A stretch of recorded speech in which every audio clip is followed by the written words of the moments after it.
In a world where dragons ruled the skies and their shadows stretched endlessly across the land, two brothers spent their lives locked in relentless competition. From their earliest days, they sought to surpass one another, measuring their worth in battles of skill and strength.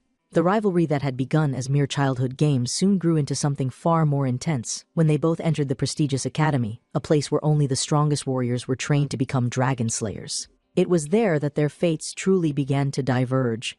Aesir Donatos, the older brother, was a prodigy in every sense of the word. Every test, every trial, every battle they faced, he excelled effortlessly. His talent was undeniable, his power unmatched. No matter how fierce the challenge, he always rose above it, as if he were destined for greatness from the moment he was born. Teachers praised him, students envied him, and the world seemed to lay itself at his feet. And then there was Rudd, the younger brother, always one step behind. No matter how hard he trained, no matter how much effort he poured into honing his skills, he could never quite reach his brother's level. He fought, he struggled, he endured, but the distance between them only grew wider. He was strong, but Aesir Donatos was something beyond strength. He was legendary. And with each failure, with each moment spent in Aesir's overwhelming shadow, Rude's frustration grew. It festered into resentment, a bitterness he could not shake. He hated his brother not because Aesir Donatos had wronged him, but because the world had chosen him, because fate had favored him, because no matter what Rude Donatos did, it would never be enough. Yet, in the grand design of fate, hatred held no power against the forces that shaped their world. When the time came to face the true horrors that awaited them outside the academy, when they stood together on the battlefield where dragons sought to annihilate humanity, everything changed. Their rivalry no longer mattered. Their competition ceased to exist. The moment of truth had arrived, and in that defining moment, Aesir Donatos, the very brother Rude Donatos had spent his life envying, made a choice that shattered everything. He gave his life. Without hesitation, without fear, he threw himself into the jaws of death to save Rude, shielding him from an attack that would have ended his life. In the span of a breath, the brother Rude Donatos had spent years resenting was gone. A man who had been destined for greatness, a warrior whose brilliance had outshone all others, his life was extinguished in an instant. And Rude Donatos was left behind, his heart heavy with grief and guilt. How many years had he wasted, blinded by jealousy? How many moments had he squandered, despising the brother who had loved him without question? But now it was too late. There were no second chances. There was no way to tell Aesir Donatos that he had never truly hated him, that he had admired him all along. The words he wished to say would never be spoken. His brother was gone. Yet, the battle was not over. Rude Donatos himself had suffered grievous wounds, his strength fading rapidly as he stood on that blood-stained battlefield. And then, as if summoned by his despair, the final horror emerged from the smoke and fire. The last surviving Dragon Lord, an ancient and terrible force, stepped forward, his presence suffocating, his power undeniable. Rude Donatos knew, without a doubt, that he stood no chance. He was broken, weakened, barely able to stand. Against an enemy of such overwhelming might, victory was impossible. But none of that mattered. With nothing left to lose, with his heart burning with the desire for vengeance, he took up his weapon one last time and charged. It was a battle he could not win, and he knew it. His strikes were met with indifference. His magic barely scratched the enemy before him. The Dragon Lord was beyond human strength, beyond mortal reach. And then, in the final moment, when defeat was certain, the beast unleashed its power. A devastating spell, a blinding force of destruction, consumed everything in its path. There was no pain, only light, and then nothing, death, or so he believed. When his eyes opened again, he was not on the battlefield. The scent of blood and fire had vanished. The cries of the dying had faded into silence. The ruins of war were gone. Instead, he found himself somewhere familiar, too familiar. The academy. He was back. Not as a seasoned warrior, not as the man who had died in battle, but as a student. His body was unscathed, his wounds non-existent. His surroundings were unchanged, as if the war had never happened. And, in truth, it hadn't. He had regressed. Time itself had rewound, placing him at the beginning once more. The weight of that realization crushed him. He had lived through hell, he had lost everything. And yet, here he was, back in a time before it all began. It was a chance, a second chance. A chance to do everything differently. A chance to change fate. As he sat in stunned silence, lost in the gravity of what had happened, a voice interrupted his thoughts, Hanneth Hapley. Red hair, piercing eyes, and a sharp tongue, he recognized her instantly. She had been his friend, one of the many who had fought alongside him, one of the many who had perished in that final battle. She had died. He had seen it with his own eyes. But now, she was standing before him, alive and unharmed. His breath caught in his throat. His heart pounded in his chest. For a moment, he forgot how to speak. Instinctively, without thinking, he called out her name. The way he said it, too familiar, too knowing, immediately made her suspicious. She studied him, her expression unreadable. To her, this was their first meeting. To him, it was a reunion with a ghost.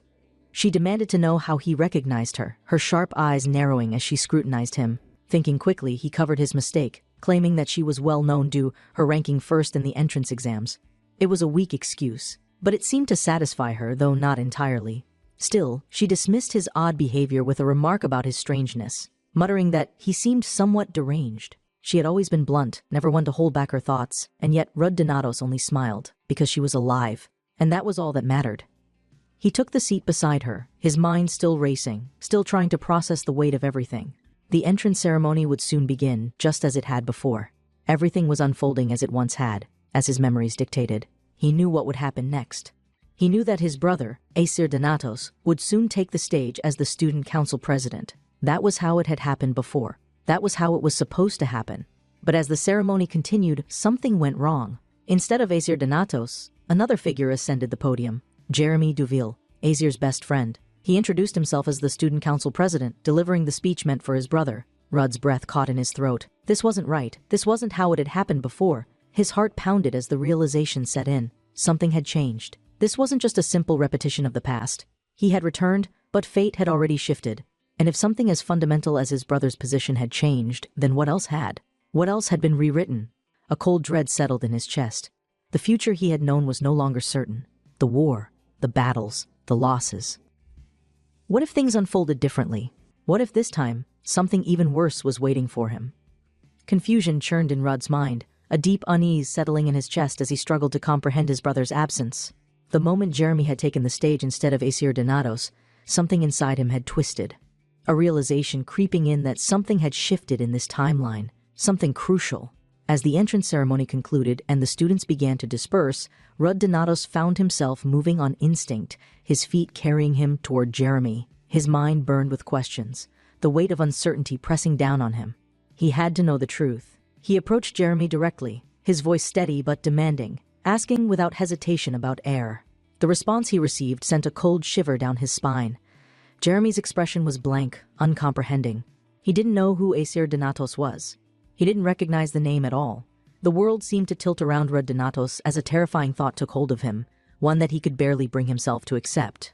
In this world, in this altered version of the past, his brother might not exist at all. He clenched his fists, his mind racing with possibilities, each one more unsettling than the last. Either Aesir's existence had been completely erased, wiped from history as if he had never been born, or there was another explanation, one just as unsettling. If Aesir Donatos had also been sent back in time with his memories intact, then perhaps he had chosen not to attend the academy this time, altering his own path in ways Rud Donatos could not yet comprehend. The weight of these possibilities made his head spin. The sound of the school bell rang, marking the official end of the ceremony. Around him, the freshmen moved with purpose, heading to their first classes of the day, their laughter and chatter filling the halls. But Rud Donatos remained rooted in place, frozen in his thoughts, his mind unable to let go of the gaping hole where his brother should have been. His breathing felt uneven, his pulse quickening as he tried to think of what to do next. He needed to confirm the truth for himself, needed to find proof that Aesir Donatos had either vanished or was still somewhere in this world. He couldn't let himself be paralyzed by uncertainty. A voice broke through his thoughts, drawing his attention. Henneth had approached him, her sharp gaze studying his face with mild concern. She had noticed his distraction, and in her usual blunt manner, she asked what was on his mind, what was making him look so lost in thought. He hesitated for only a second before answering simply that he was looking for someone. Henneth, ever practical, offered an immediate suggestion he should submit a request to the Information Guild or check the library's records. If the person he was searching for was a student, there was bound to be some documentation. But before she could even finish speaking, Rud Donatos had already turned and headed straight for the library, his urgency overriding any sense of politeness. Behind him, Henneth huffed in annoyance at being ignored, calling after him as she followed, her complaints loud and clear about his complete lack of manners. When they arrived at the central library, Henneth slowed to take in the grand architecture, her expression shifting to one of awe. The towering shelves, the intricate carvings on the walls, the sheer scale of the knowledge housed within it was clear she had never seen anything like it before. But Rud Donatos had no time to admire the scenery. His focus was singular. Without pause, he turned to her, asking how she had managed to find the library so quickly on her first day. Henneth smirked, her confidence shining through as she explained that she had memorized the school map before arriving. Rud Donatos barely acknowledged her response, his mind too occupied to engage in small talk. He went straight to the record section, scanning through the names of current and past students. He had never stepped foot in the library in his first life. There had never been a reason to. But now, he searched with a sense of urgency, his fingers flipping through the records with growing desperation. He checked every listing, every student registry, every possible place where his brother's name should have been recorded. And yet, there was nothing. No mention of Aer, no records, no history. It was as if he had never existed at all. A cold, numbing realization dawned on him. This wasn't a simple case of Aesir Donatos missing. Something had erased him entirely. His thoughts raced back to the final battle of his past life. He remembered the moment Aesir's body had vanished. The way Sartan, the dimension dragon, had disappeared with him. A creature capable of manipulating space and time. Was it possible that Sartan had done something far beyond mere death? If Aesir Donatos wasn't here, if he wasn't recorded in this world, then the most terrifying possibility was that he had been transported to an entirely different timeline. Rud's mind reeled. If that was the case, then his brother wasn't just missing, he was somewhere else entirely, lost in a place that Rud Donatos had no way of reaching. His thoughts were abruptly cut off by Henneth's voice. He turned to see her locked in an argument with the librarian, her arms crossed as she stubbornly insisted on borrowing 17 books. The librarian, unimpressed by her demands, reminded her of the library's policy: freshmen were only allowed to check out 3 books at a time. She grumbled but ultimately selected her 3, shooting a glare in Rud's direction as if this was somehow his fault. As they left the library together, she muttered complaints under her breath, but Rud Donatos barely registered them. His mind was too consumed by the mystery of his brother's disappearance. Back in the classroom, as their first official lesson began, Henneth once again prodded him for information. Had he found anything on the person he was searching for? When he hesitated, she pushed further, offering again that the Information Guild might be his best chance at finding them. Eventually, Rud Donatos revealed the truth: he was searching for his older brother. The words felt strange leaving his mouth, a bitter confirmation of what he had just discovered. But before the conversation could go any deeper, the classroom fell silent as their instructor entered. Daniel Gua. The name sent murmurs through the room, students whispering among themselves in excitement. A top-ranked warrior, widely respected and admired, Daniel Gua was not just a teacher, he was a legend. As he introduced himself, he spoke with the confidence of a man who had seen countless battles, his presence commanding attention. He assured the students that with enough dedication, they would all find their strengths, that true talent could only be unlocked through effort and perseverance. As the students listened in admiration, Rud Donatos reflected on those words with quiet bitterness. In his past life, he had endured humiliation after humiliation, struggling for years to uncover his abilities. He had learned firsthand that talent alone meant nothing without the will to survive. When the class ended, Rud Donatos wasted no time. He left immediately, heading straight for the training ground he had often used in his previous life. He needed to confirm the limits of his current body. He had been given a second chance, but that meant nothing if he wasn't strong enough to change the future.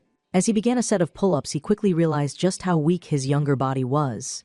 He lacked the endurance he had once built, the hardened strength of a seasoned warrior.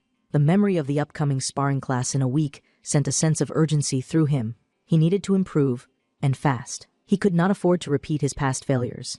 Determined, he decided to focus on building his strength and stamina, recognizing them as his greatest assets in the battles to come. As he continued his training, he noticed another student nearby, one he recognized, Balak Steros. In his past life, Balak had been a friend, a warrior who would go on to earn the title King of Fists. But this timeline was different. Rud Donatos had never seen Balak at this training center before, not this early. In his previous life, he had only met him after midterm exams, when he began frequenting the advanced training grounds. But here he was now, earlier than before, unknowingly stepping into Rud's altered path. Another change. Another divergence from the past. The pieces were shifting, and Rud Donatos had no choice but to keep moving forward. As Rud Donatos continued his exercises, he couldn't shake the small nagging doubt in the back of his mind. The presence of Balak at the training center this early in the timeline was unexpected. It wasn't something that should have happened, not yet. If events were already shifting in subtle ways, could it mean that his presence, his regression, was altering the course of history more than he had anticipated?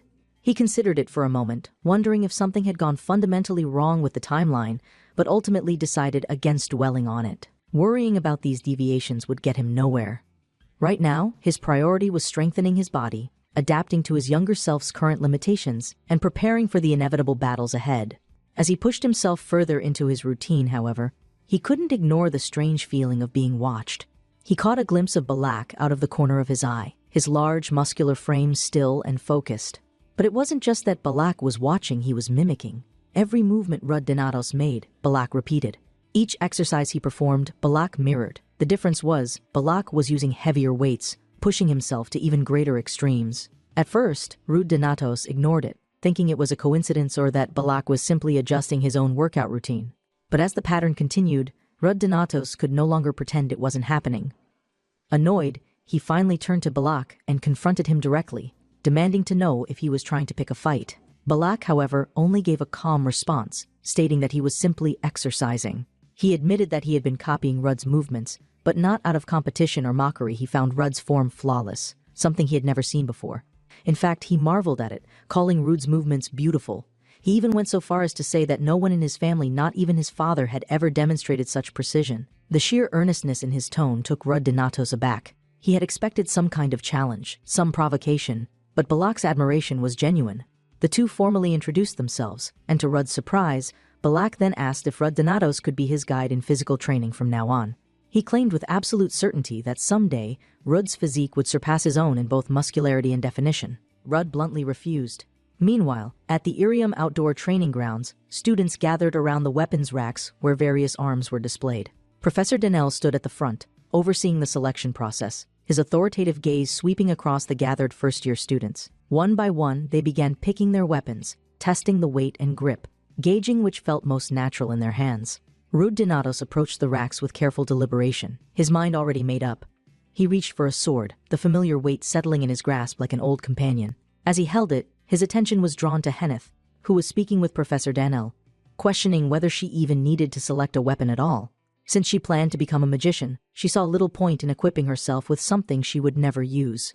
Professor Danel, however, was firm in his stance. He explained that even magicians must be prepared for the unpredictability of battle. Spells could fail, mana could be drained, and in such moments, a weapon could mean the difference between survival and death. A magician without a weapon was a vulnerability waiting to be exploited. Henneth frowned, clearly unconvinced, but before she could argue further, Donatos stepped in, offering his own advice. He suggested she choose a dagger, explaining that it suited her best as a magician. A dagger was light, easy to conceal, and could be quickly adjusted using magic, making it a versatile tool in combat. His reasoning was not random. He knew from his past life that Henneth had an incredible natural skill with daggers. Though she had never considered it a primary weapon, it had saved her life countless times in battle. Henneth studied him for a moment before nodding. She turned back to the weapon rack and selected a dagger, running her fingers along its blade as if testing its balance. Meanwhile, Donatos began testing the weight of his sword, swinging it with practiced ease. The moment the blade cut through the air, Professor Danel's eyes locked onto him. His expression shifted from casual interest to outright astonishment. That single swing, it was too perfect, too refined. It was not the movement of a novice, nor even that of an ordinary academy student. It was the swing of a seasoned swordsman, one who had spent years perfecting their craft. Henneth, still intrigued by Rudd's choices, suggested he try out some other weapons. But Professor Danel was already captivated by what he had just witnessed. There was no need for further tests. Donatos had already displayed a level of skill far beyond his years. Yet Donatos himself was not satisfied with just the sword. He turned to Professor Danel and asked if he could choose multiple weapons. The request made Danel pause. Was Donatos trying to show off, or was there a deeper reason behind his confidence? Something about this student was unusual, and Danel resolved to keep an eye on him. Without waiting for an answer, Donatos moved toward the spears. He picked one up, testing its weight before executing a flawless arc swing. The motion was precise, fluid, and controlled, the kind of strike that only came from someone who had fought with a spear in real battle. Danel's expression darkened with intrigue. Then Donatos set the spear down and took up a longsword. Another strike-perfect form, flawless technique. The realization settled in Danel's mind. These were Rudd's three main weapons. He wasn't just proficient, he was experienced. But how? Danel could no longer hold back his curiosity. He stepped forward and asked Donatos directly what he had done before coming to the academy. Without hesitation, Donatos replied that he had worked as a mercenary, forced to make a living after his family was killed by a dragon. The response caught Danel off guard. He immediately apologized for prying into something so personal, but the story had already taken root in his mind. This student was no ordinary freshman. Henneth, who had been listening in from nearby, hesitated for a moment before approaching. She had always been blunt, never one to mince words, but this time she surprised Rudd. Instead of her usual sharp remarks, she quietly apologized for bringing up such a painful subject. Rudd Donatos was momentarily taken aback. He had never expected kindness from her, not in this form. Meanwhile, across the training grounds, an argument erupted between Professor Mason and a student from Class B. At the center of the dispute stood Balak Steros. Mason was insistent Balak needed to choose a weapon, but Balak stood firm, arms crossed, refusing outright. He declared that the Steros family did not use weapons. It was a deeply ingrained tradition, an unbreakable principle. His unwavering stance only fueled Mason's frustration. As the argument grew more heated, Professor Donnell stepped in, putting an end to the dispute. He addressed Balak directly, making it clear that even if the Steros family refused to wield weapons, this was an academy. Rules had to be followed. Weapon training was mandatory, and if Balak refused to participate, he would face expulsion. Rudd, overhearing the exchange, was stunned. This was not how things had played out in his past life. Back then, an exception had been made for Balak. He had never been forced to take up a weapon. But now, things were different. Another deviation from the timeline. Balak, unfazed by the threat of expulsion, turned and spotted Rudd. With a casual confidence he approached, his easygoing demeanor unchanged. Henneth, watching the encounter unfold, raised an eyebrow and asked if Rudd Donatos was friends with Balak. Rudd Donatos immediately denied it, but Balak, with his usual carefree nature, simply grinned and began explaining their odd relationship. Before Rudd Donatos could protest, he found himself reluctantly acknowledging that, yes, they were in fact friends. From a distance, Professor Mason seethed, his frustration mounting. First, Balak had defied him. Now he was getting along with the very student who had caught Professor Donnell's attention. The pieces were shifting, and whether Rudd Donatos liked it or not, the world was changing around him. Rudd stood amidst the murmurs of his fellow students, his mind still processing the fight that had just unfolded. The timeline had shifted once again, and he knew that every action he took had the potential to create ripples that could alter the future in unforeseen ways. As he watched Wilm's unconscious body being dragged away, his thoughts drifted back to the confrontation itself. He had responded differently this time, more calculated, more controlled. In his past life, he had relied solely on brute force to deal with situations like these, answering violence with violence, but now, he had exercised restraint. The decision had paid off, yet there was still the undeniable fact that he had performed a technique far beyond what he should have been capable of in the eyes of others. The Steros family's bare fist parry was an advanced martial skill, one that even Balak himself had not yet mastered. Rudd Donatos had used it instinctively, drawing upon the experience ingrained in his body from a lifetime that no longer existed. The moment had passed too quickly for most to comprehend, but Balak had recognized it immediately. He had known that what Rudd Donatos had done should have been impossible. As the tension settled and the gathered students dispersed, Professor Mason issued a final instruction, calling Rudd Donatos to the faculty office after class. It was an inevitable consequence, but Rudd Donatos felt no anxiety over it. The situation had been handled cleanly, and with Henneth and Balak both testifying in his favor, there would be no repercussions for him, at least, none that would affect his standing in the academy. Instead, his focus remained on what the fight had revealed. His ability to wield past life knowledge so seamlessly. The way he had executed the parry without hesitation, it confirmed what he already suspected. His memories were not just preserved, they were deeply embedded in his muscle memory as well. He was, in every sense, a warrior who had regressed, carrying with him the experience of countless battles. This was an advantage unlike any other, but it also posed a risk. If he continued to display skills far beyond his years, those around him would begin to question him. He would need to be more careful, more deliberate in how he revealed his abilities. Standing out was necessary to secure his future, but revealing too much could bring unwanted attention. As he, Balak, and Henneth walked away from the scene, the air between them was filled with unspoken thoughts. Henneth's usual sharp wit had been subdued by a rare flicker of curiosity, her mind undoubtedly replaying what she had witnessed. Balak, on the other hand, was staring at Rudd Donatos with an expression of intrigue, the gears in his mind turning as he tried to make sense of what he had seen. The fact that Balak had not yet learned the technique in this timeline meant that Rudd Donatos had, in essence, surpassed him in his own family's martial style. It was an outcome that should have been impossible, and yet it had happened right in front of him. There was no way Balak would simply brush it aside. He was the type to seek answers, to analyze and learn from what he observed. Rudd Donatos knew that this would not be the last time Balak brought it up. Their dynamic had already begun to shift, another divergence from the past. As they reached the training grounds, Rudd Donatos glanced at the class schedule once more. The first week at the academy was designed to allow new students to adjust, But he knew from experience that it was also the time when the professors actively observed their students, taking note of who held potential. He had already ensured that he stood out during the weapons selection session, securing a strong first impression with Professor Danel. Now, with the fight against Vilm adding yet another layer to his reputation, he had established himself as someone worth keeping an eye on. That was exactly what he had intended, yet he also knew that attention alone was not enough. He needed to be prepared for the upcoming sparring class, an event that would serve as the first real test of his abilities. In his past life, that class had been a turning point for many students, a moment where weaknesses were exposed, strengths were recognized, and rivalries were solidified. This time, he intended to use it to his advantage. Henneth, still dwelling on Balak's near expulsion, continued to berate him for his stubbornness, her voice sharp as she reprimanded him for risking his future over a matter of pride. Balak, unbothered by her words, remained as composed as ever, responding with nothing more than a smirk. Rudd, though not particularly invested in their argument, couldn't ignore the weight of what had nearly happened. If Balak had truly been expelled, the future battles would have played out differently. The war against the Dragon Lords, the fate of those who had once fought beside him, it would have all changed. His presence in this timeline was already shifting events, but that was not necessarily a bad thing. He could use this opportunity to correct past mistakes, to strengthen his allies before the war ever began. Balak's potential had always been immense, but now, Rudd Donatos had the chance to ensure that he reached his peak even earlier. As he formulated his next steps, another realization crept into his mind.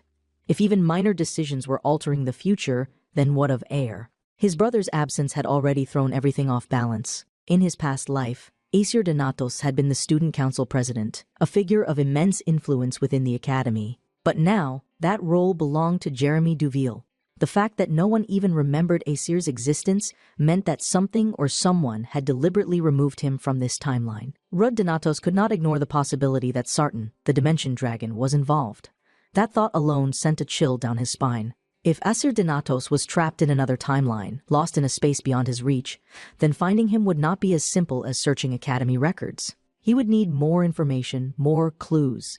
The truth would not reveal itself easily, but one thing was certain: he would not stop until he uncovered what had happened. For now, however, his priority remained on strengthening himself and those around him. He had 1 week before the sparring class, 1 week to prepare himself and ensure that he was ready for whatever challenges lay ahead.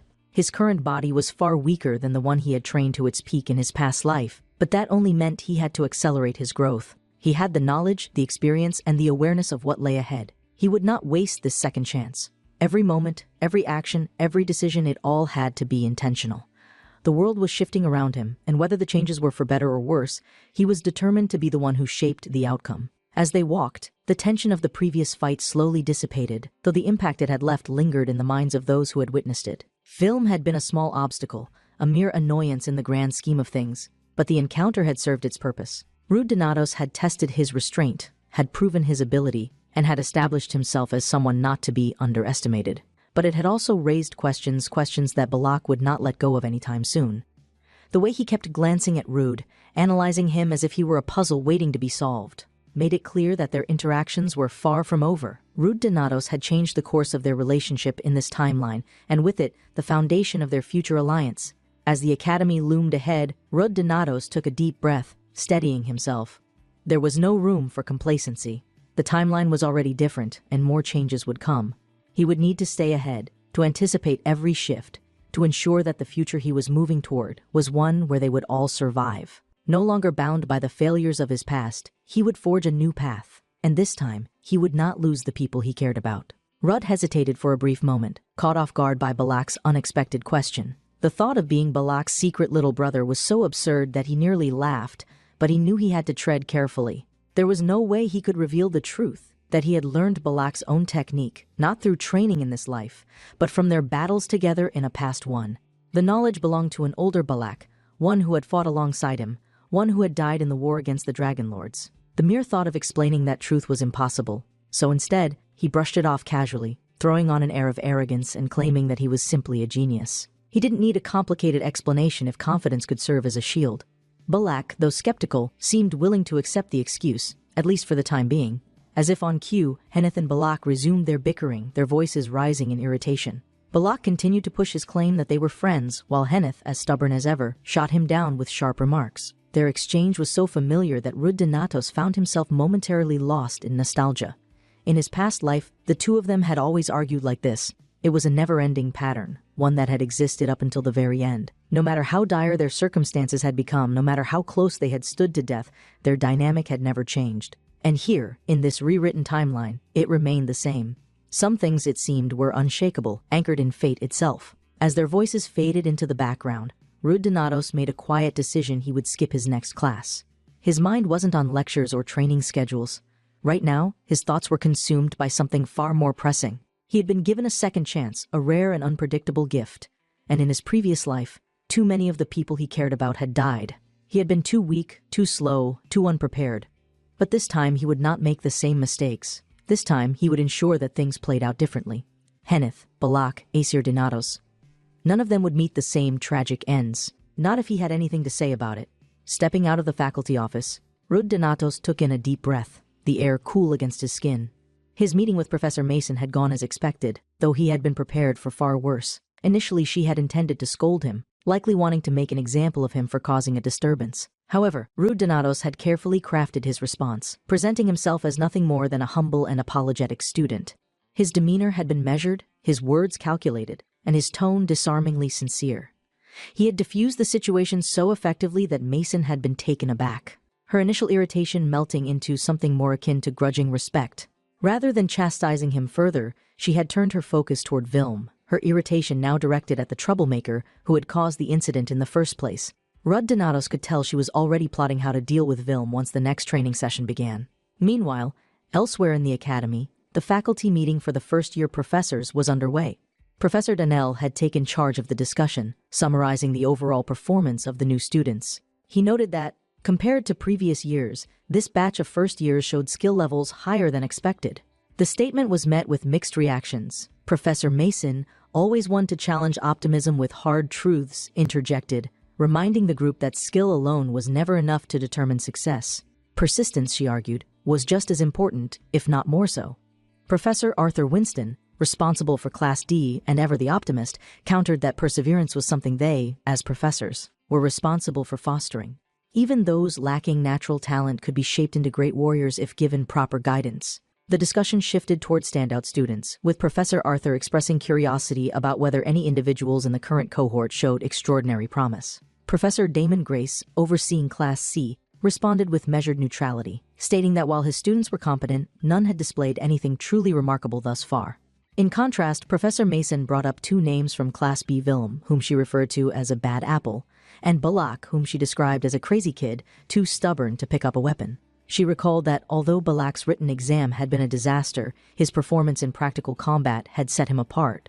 Professor Donnell then brought up two students from his own class, Henneth Hopla, who came from a lineage of powerful magicians, and Rude Donatos, a student who had already begun to show potential in multiple areas. As the faculty examined Rudd's profile, initial impressions were unremarkable. His written and practical exam scores were average. His background as a former mercenary with no surviving family seemed unexceptional, and there was nothing on paper that would immediately mark him as a prodigy. However, Professor Donnell, having observed Rude Donatos closely since the beginning, spoke up. He cautioned the others against underestimating Rude Donatos based solely on his records. There was something different about him, something that was difficult to quantify but impossible to ignore. Even Professor Mason, who rarely praised students openly, seemed caught off guard. Yet, despite her initial reservations, she found herself agreeing in part.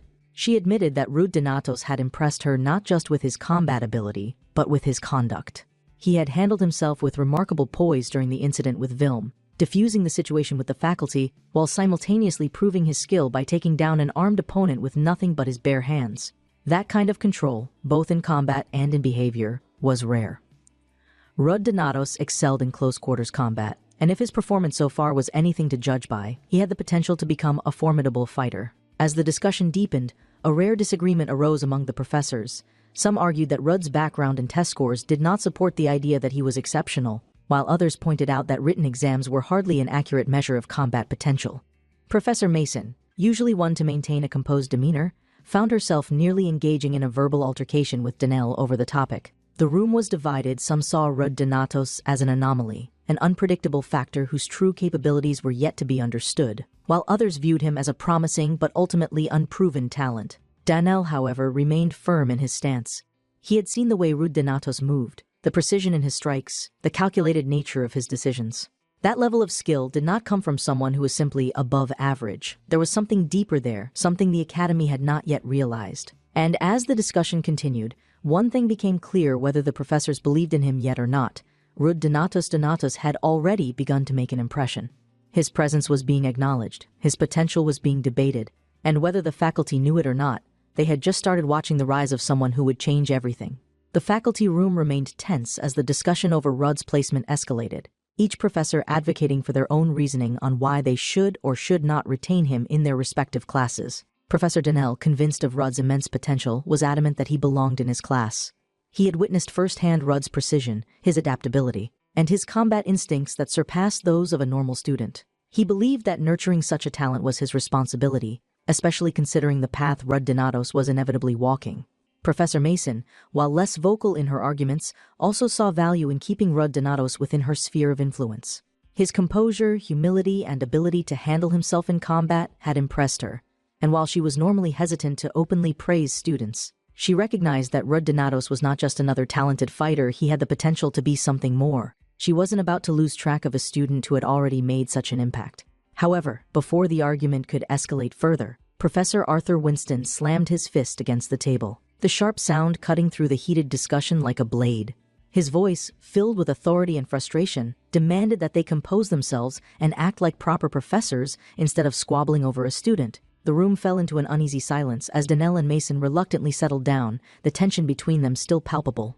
With a deep breath, Arthur redirected the conversation back to Rud, shifting his gaze to Professor Damon Grace for his opinion. Professor Damon, ever the detached observer, responded with little interest, stating that he wasn't particularly invested in Rud's potential one way or the other. His expression remained unreadable, masked behind his usual air of indifference, making it clear that he would not fight for Rud's placement. His lack of enthusiasm was not surprising. Damon was known for his analytical yet aloof nature, a professor who rarely formed attachments or took special interest in any of his students. Arthur himself showed a flicker of curiosity, but ultimately sided with the belief that it was up to Rud Donatus to decide which professor would guide him. However, as they continued discussing his background, a startling revelation came to light, one that shifted the tone of the conversation entirely. Arthur uncovered a detail in Rud's records that had gone unnoticed until now. He was from Desol, a village that no longer existed, a place that had vanished due to the ever-changing incident a decade ago. The room grew still at the mention of that tragedy. The ever-changing incident had been one of the most catastrophic events in the kingdom's history, resulting in the complete collapse of Calavan, a once prosperous kingdom that had lost half its territory and eventually faded from the map altogether. The primary cause of Calavan's downfall had been the emergence of a powerful and nightmarish creature, the Dragon Canal, a being that could transform into anything, making it nearly impossible to kill. The revelation struck a deep chord with Professor Donnell, who had been part of the expedition tasked with slaying the Dragon Canal. Memories of that battle surfaced vividly in his mind. The overwhelming power of the dragon, the desperate struggle to restrain it, and the loss of countless lives. He recalled how his own teacher had been the one to finally kill the beast, though at the time he had been a mere newcomer, only capable of holding down its ankle as the battle raged on. Now, learning that Rud Donatus came from Desol, a village that had been wiped off the map by that same catastrophe, Donnell found himself wondering, was Rud Donatus driven by revenge? Had the destruction of his home ignited an unquenchable fire within him, pushing him to become stronger? While Donnell saw Rud's potential with increasing clarity, Professor Arthur remained skeptical. He acknowledged that Rud Donatus was undoubtedly skilled, but he was not entirely convinced that he was the strongest student in the first-year class. There was another student, one in Class D, whom Arthur referred to as a monster-like genius. This student, unnamed for now, reportedly possessed extraordinary abilities, making them a direct competitor for the title of the strongest. The possibility of another student of such caliber being in the same year as Rud Donatus made things even more interesting. If Rud Donatus was to rise to prominence, he would not only have to surpass his former self, but also this mysterious prodigy who had yet to reveal their true strength. Meanwhile, across the training grounds, the first-year students continued their rigorous exercises, some thriving under the pressure, others struggling under the relentless supervision of their instructors. Among them was Vilm, whose arrogance had earned him the ire of Professor Mason. Under her strict and merciless training, Vilm groaned in exhaustion, his body covered in sweat as he struggled to complete another set of push-ups. But Mason was unrelenting. The moment he finished one set, she ordered him to start another, offering no reprieve. Her methods were harsh, but they had a purpose. She was determined to break his ego, to forge him into something stronger than his current self. On the other side of the training grounds, Rude Donatos was finishing his own set of exercises, quietly assessing his progress. His body was adapting, his movements growing more fluid, and he was gradually reacquainting himself with the breathing technique he had mastered in his past life. With only 3 days left until the sparring class, he knew he had made significant improvements. His younger body was weaker than what he was used to, but his experience allowed him to refine his form and efficiency at an accelerated rate. Every moment of training was a step toward regaining the power he once had. Nearby, Balak grunted loudly as he lifted weights, his heavy breathing echoing across the training area. Rudd, irritated by the unnecessary noise, turned to him with a sharp glance. Balak's form was slightly off every time he let out a loud grunt. His balance shifted, causing his posture to tilt to one side. The flaw was minor, but it was enough to make his exercise less effective. Without hesitation, Rudd Donatos called him out on it, instructing him to stop making so much noise and focus on his posture. Balak, momentarily pausing, adjusted himself as Rudd Donatos advised, and to his surprise, he immediately felt the difference. His muscles engaged more efficiently, and the exercise became noticeably more effective. Recognizing the improvement, Balak grinned and complimented Rudd, calling him the best teacher he had ever had. Rudd Donatos merely nodded in acknowledgement, his focus remaining on his own training rather than indulging in Balak's praise. As they continued, Henneth approached, her nose wrinkled in mild disgust. The overwhelming scent of sweat in the training area made her visibly uncomfortable, and with her usual sharp tongue, she commented on how unnatural it was for them to be exercising for such an extended period without collapsing from exhaustion. She playfully questioned whether Rudd Donatos and Balak were even human, remarking that normal people would have given up long ago. Ever the optimist, Balak took her remark as an opportunity, cheerfully offering to help her build muscle as well, suggesting that she start with calisthenics. Henneth, unimpressed, immediately rolled her eyes, clearly unwilling to entertain the idea. As expected, their exchange quickly turned into another bickering session, their back and forth so familiar that it felt almost scripted. It was the same dynamic Rudd Donatos had seen in his past life, the same banter, the same stubbornness. Despite the petty arguments, Rudd Donatos felt a strange sense of comfort in seeing them like this. It was a reminder that not everything had to be a battle, that even with the weight of fate pressing down on him, moments like these still existed. But deep in his mind, he knew that the peace of the academy would not last forever. The sparring class was approaching, and beyond that, the true trials awaited. For now, though, he allowed himself to focus on the present, to take in the familiar interactions of those who would one day fight by his side. They had no idea what awaited them, but he did. And he would do everything in his power to make sure that when the time came, they would be ready. Rudd, feeling the strain of his training, decided it was time for a break and mentioned to Henneth that he was going to grab something to drink. Henneth, ever curious and eager to escape the overwhelming scent of sweat lingering in the training grounds, decided to tag along without waiting for an invitation. Balak, however, was undeterred by their departure, continuing his rigorous exercises without pause. His only request was that they bring him a protein shake when they returned. Rudd Donatos rolled his eyes at the request but didn't argue, already accustomed to Balak's relentless approach to training. The two made their way toward the academy's vending machines, the cool shade of the corridor providing temporary relief from the intense heat of the training grounds. Upon reaching the vending machines, Rudd Donatos immediately noticed a figure standing nearby. A silver-haired woman was casually sipping a drink, her posture relaxed but exuding a presence that sent a jolt of recognition through him. He knew exactly who she was, Leon Creer, a master swordswoman with an almost supernatural level of talent, one of the few people who had ever completely overwhelmed him in battle. Memories from his past life surged back, a bitter recollection of the harsh lesson she had taught him. Leon Creer had once demonstrated with terrifying clarity that no matter how much effort one put in, there were simply those who were born superior. She was a natural, her talent bordering on the absurd, and no amount of training could bridge the gap between them. The memory left an irritation simmering beneath his skin, and without thinking, he coldly ordered her to move aside. Ryan, rather than being offended, merely raised an eyebrow, amusement flickering in her eyes. With a mischievous glint, she suddenly threw her half-finished drink at him. Reacting on instinct, Rudd Donatos dodged effortlessly, but before he could retaliate, she vanished from sight. A split second later, she reappeared behind him, launching a swift kick aimed directly at his side. He barely managed to block it in time, but the sheer force of the impact rattled him, sending a sharp sting up his arm. Without giving him a moment to recover, she followed up with another attack. But this time, he saw it coming and avoided it, surprising her. She halted her offensive, studying him with mild curiosity, her posture relaxed as if she were merely toying with him. A brief pause stretched between them before he finally pointed out the obvious: she was blocking the vending machine. Leon Creer blinked, realizing her mistake, and with an almost flustered expression stepped aside and offered an offhand apology. However, her interest in him had clearly been piqued. She asked for his name, and after a moment of hesitation, he gave it. Nodding thoughtfully, she mentioned that she would remember it before walking off, leaving Rudd Donato standing there with a lingering irritation that refused to fade. As soon as she was gone, a sharp pain flared in his wrist, the same one he had used to block her kick. At first, he tried to ignore it, unwilling to acknowledge any injury, but the throbbing only grew more persistent. Henneth, who had been watching the entire encounter, immediately noticed his discomfort. Without giving him a chance to protest, she forcefully pushed him toward the nurse's office, insisting that he get it checked. Rudd, reluctant to admit any form of weakness, sighed in resignation but allowed himself to be dragged along. Soon after, he was seen with his wrist wrapped in a bandage, a physical reminder of his encounter with Ryan.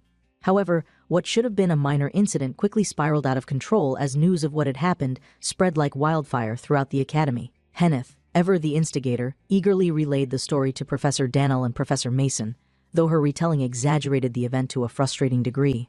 Rather than stating that Rudd Donatos had merely defended against Ryan, she claimed that he had been completely beaten by her, framing the situation as if he had been utterly humiliated. Professor Mason, upon hearing this, immediately bristled with irritation. Her temper flared at the thought of a student like Leon Creer going around challenging others without reason. Given Rion's history of provoking fights, Mason's frustration only grew, and she expressed a strong desire to confront her directly. The surrounding students quickly picked up on the gossip, whispering among themselves about Rudd's so-called defeat. He could feel the embarrassment creeping in, wishing that the entire ordeal had been kept quiet. However, before Mason could act on her frustration, Professor Daniel intervened with his usual calm demeanor. He pointed out that if Mason personally went to yell at Rion, it would cause an unnecessary power struggle between the faculty. Leon Creer was under the jurisdiction of Professor Arthur Winston, the head of Class D, and if Mason overstepped by handling the matter herself, it would undermine Arthur's authority. Instead, Daniel suggested a different approach. They could report the incident to the captain of the Dragon Slayers, Ryan's guardian, who was known for her strict professionalism. If she got involved, there was no doubt that she would ensure Leon Creer faced consequences. Furthermore, once disciplinary actions were taken, Mason could redirect the blame toward Arthur, ensuring that the situation was resolved in a way that maintained the academy's structure. Despite the logical solution, Rudd Donatos still felt unsettled by the fact that nearly everyone now knew about the encounter. It wasn't about losing to Leon Creer. He understood her overwhelming skill better than most, but the way it was being framed made it seem like he had been utterly outclassed. Balak, noticing Rudd's discomfort, attempted to console him in his usual friendly manner, but Rudd Donatos quickly brushed him off, telling him to shut up. The last thing he needed was for Balak to make it worse with his attempts at encouragement. 3 days passed, and soon the long-anticipated sparring class arrived. The first-year students gathered in formation, standing alongside their respective classes as the combined session for classes A and B officially commenced. The air was thick with tension and excitement, as the sparring session would serve as the first real test of their abilities in front of the professors. Each student was assigned a number, and the system allowed them to choose their opponent only once. However, every student had to spar at least twice, ensuring that their skills were put to the test under different conditions. From the second floor, the professors observed the students, analyzing their performances with sharp, discerning eyes. The sparring matches themselves took place on the first floor, where the arena was set up. The first name was called, marking the beginning of the session. Henneth was the first to step forward, her confidence unwavering as she walked into the ring with a self-assured smirk. She boldly declared that there was no one who could compare to a true genius like herself. Rudd watched intently from the sidelines, already analyzing the situation. Henneth was undoubtedly talented, but he knew her greatest weakness: close-range combat. As a magician, her strength lay in her spellcasting, yet she had chosen a sword fighter as her opponent. He could already predict how the match would unfold. This would either serve as a painful lesson for her or an opportunity for her to adapt. Either way, it would be a battle worth watching. The sparring session had only just begun, and already, Rudd Donatos could sense the undercurrents of competition beginning to take shape. As the sparring match began, Henneth wasted no time showcasing her magic. Flames crackled to life as she cast a fireball, launching it toward her opponent. The swordsman braced himself, raising his shield to block the incoming attack. He exhaled in relief when he realized that the spell wasn't as fast as he had expected, giving him time to counter. However, before he could react, Henneth was already moving. Her agility was on full display as she dashed forward, her hands glowing with ember-like energy. A barrage of flame arrows shot toward her opponent, forcing him further onto the defensive. Expecting her to maintain her distance and rely on magic, the swordsman let his guard down. Confident that a magician like her would never willingly engage in close combat, he advanced, preparing to close the distance. But the moment he stepped forward, his expression twisted in shock. Henneth had already reached him. In the blink of an eye, she had abandoned her spellcasting and drawn a dagger, pressing the blade against his neck. His breath caught. She had baited him into lowering his defenses, using his assumptions against him. Caught off guard by her reckless and unpredictable fighting style, the swordsman had no choice but to concede defeat. The match ended with Henneth's victory declared, the crowd of students murmuring in surprise. The suddenness of her win and the sheer confidence she displayed left an impression on everyone watching. Even Rihanna, the esteemed leader of the Flames Guild, observed the match with quiet interest. As a master pyromancer, she could recognize talent when she saw it. With a nod of approval, she offered her compliments, acknowledging Henneth's potential. The praise made Henneth beam with pride, her usual arrogance now reinforced by validation from someone of such high standing. Rudd, watching from the sidelines, studied her closely. She had taken a bold risk, challenging a sword fighter despite being weakest in close-range combat. When he asked where she had come up with the idea, she responded with her usual confidence, claiming that she was simply thinking outside the box. But Ruth Donatos knew better. Her strategy, though impressive, was a double-edged sword. If her opponent had been more perceptive, if he had reacted a second faster, she would have been in serious danger. It wasn't logic that had guided her victory, it was instinct, and instinct alone wasn't always enough. Meanwhile, from their vantage point on the second floor, the professors continued their discussions. Professor Arthur, having seen Henneth's unique approach, remarked that the academy might need to bring in a specialized instructor, a pyromancer magician, to better support students like her. Professor Mason, though still focused on Rudd's earlier encounter with Ryan, gave a nod of agreement, acknowledging that while Henneth was strong, her magic could be refined even further under proper guidance. The next match was announced, and Vilm stepped forward, a smug grin on his face as he pointed directly at Rude. The crowd murmured in anticipation, knowing that Vilm's grudge against Rude Donatos had only deepened after their previous confrontation. Rudd, visibly irritated by the challenge, wasted no time dealing with him. From the very first exchange, it became clear that Vilm was completely outmatched. Rude Donatos overpowered him within moments, leaving no room for resistance. The match ended so decisively that Vilm was left begging for surrender. His body, battered and exhausted, could no longer continue, and the medics were called in to carry him off the stage on a stretcher. His defeat was so thorough that it left him incapacitated, a humiliating reminder of how outclassed he truly was. Not satisfied with how brief his match had been, Rude Donatos decided to take the opportunity to face his next opponent immediately. Without hesitation, he pointed at Balak, challenging him to a spar. The crowd stirred at the sudden decision. Everyone knew that Balak was a powerhouse, one of the strongest students in their class. Balak himself hesitated at first, reluctant to fight against a friend. He refused initially, stating that he had no desire to go up against Rude. But Rude Donatos was determined. He explained that Balak was the strongest among them and that he wanted to test himself against someone of true power. In his past life, he had seen Balak's strength firsthand, how his mere presence had been enough to shake the earth, how his punches had been powerful enough to collapse mountains. This was a battle Rude Donatos needed. Balak, after a moment of consideration, finally agreed. He acknowledged Rudd's strength, admitting that he had come to recognize how much his friend had grown. However, he made it clear that he wouldn't ask Rude Donatos to hold back, and if they were to fight, it had to be a real match. Rudd, resolute in his decision, replied that he wouldn't have it any other way. The Invigilator called for the duel to begin, and tension filled the air as the two combatants prepared for their clash. A memory from the past surfaced in Rudd's mind. He recalled practicing his swordsmanship with an intense focus, each movement sharp and refined. It was Balak who had approached him back then, telling him that Aesir Donatos had sent him because Rude Donatos was running wild and needed to calm down. But Rude, always stubborn, had refused to listen. He had dismissed Aesir's concerns with defiance, his pride clouding his judgment. Balak, not one to tolerate arrogance, had swiftly put him in his place, overpowering him with ease and delivering a painful lesson in humility. That moment had stayed with him, a reminder that raw talent alone wasn't enough. Strength came from discipline, from perseverance, from knowing one's limits and breaking through them. Back in the present, Rude Donatos pushed the memory aside and focused on the match before him. The sparring session had begun, and Balak wasted no time charging forward. His powerful dash sent shockwaves through the arena, the sheer force of his movement enough to intimidate most opponents. But Rude Donatos had expected this. As Balak closed in, He threw a devastating punch, but Rud Donatos reacted swiftly, countering with a precise strike to Balak's jaw. He followed up with a series of rapid attacks, testing Balak's defenses. But his friend barely flinched. Instead, Balak grabbed Rud's shoulder with his iron grip, attempting to lock him down. Rud, refusing to be restrained, immediately countered, attacking with his free hand. Balak dodged and attempted a feint, but Rud Donatos wasn't fooled. He quickly backed away, keeping a safe distance. For the first time in the match, Rud Donatos felt a surge of excitement. Even after landing several solid blows, Balak remained completely unfazed. His body, honed through years of training, was built for endurance. As a Steros warrior, his physique had been shaped by both intense bodybuilding and mana integration, making him incredibly resistant to damage. Rud Donatos understood now ordinary attacks wouldn't be enough to break through Balak's defenses. If he wanted to win, he would have to adapt. Adjusting his approach, Rud's strikes became faster and more unpredictable.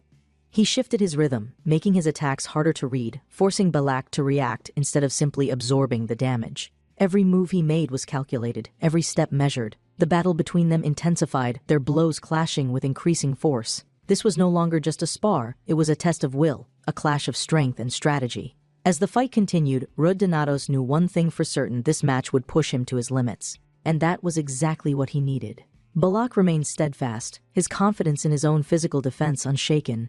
He had trained his entire life, sculpting his body into a living fortress, resistant to pain and nearly impervious to most attacks. But as the fight dragged on, something changed. Rud's blows, at first seemingly harmless, began to have an effect.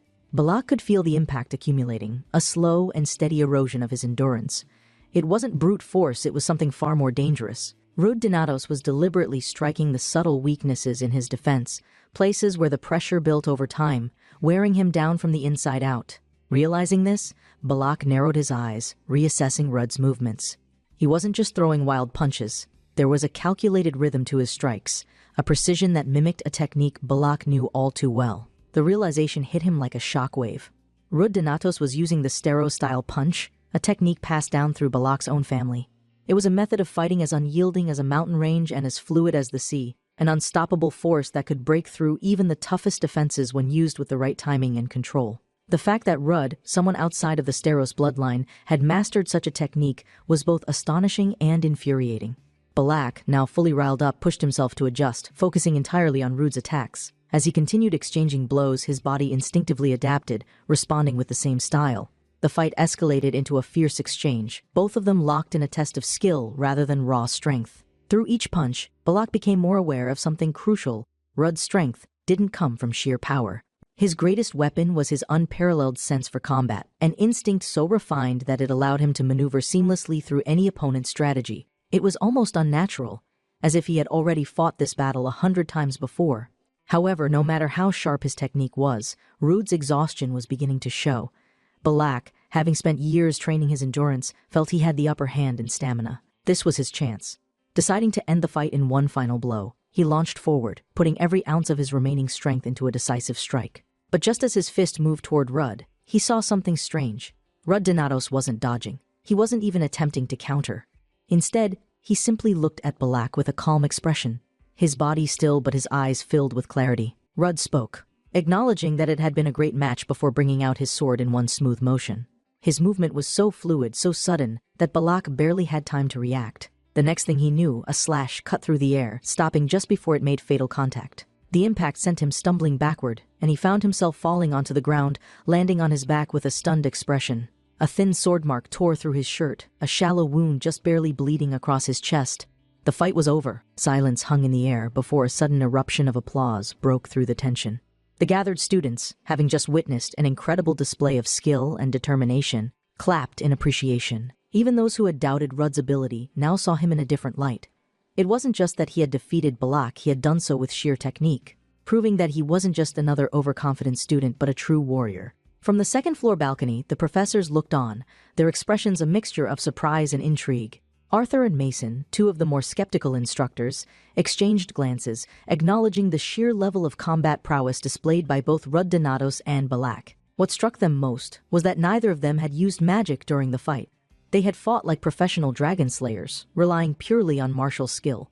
Even more shocking was the knowledge that Rud Donatos hadn't even fought with his full strength. Professor Donnell, watching the match intently, noticed something odd about Rud's technique. It was refined, too refined for a student who had only just begun training at the academy. There was something familiar about the way Rud Donatos moved, the precision in his swordplay, the way his body adjusted mid-fight. It reminded him of someone.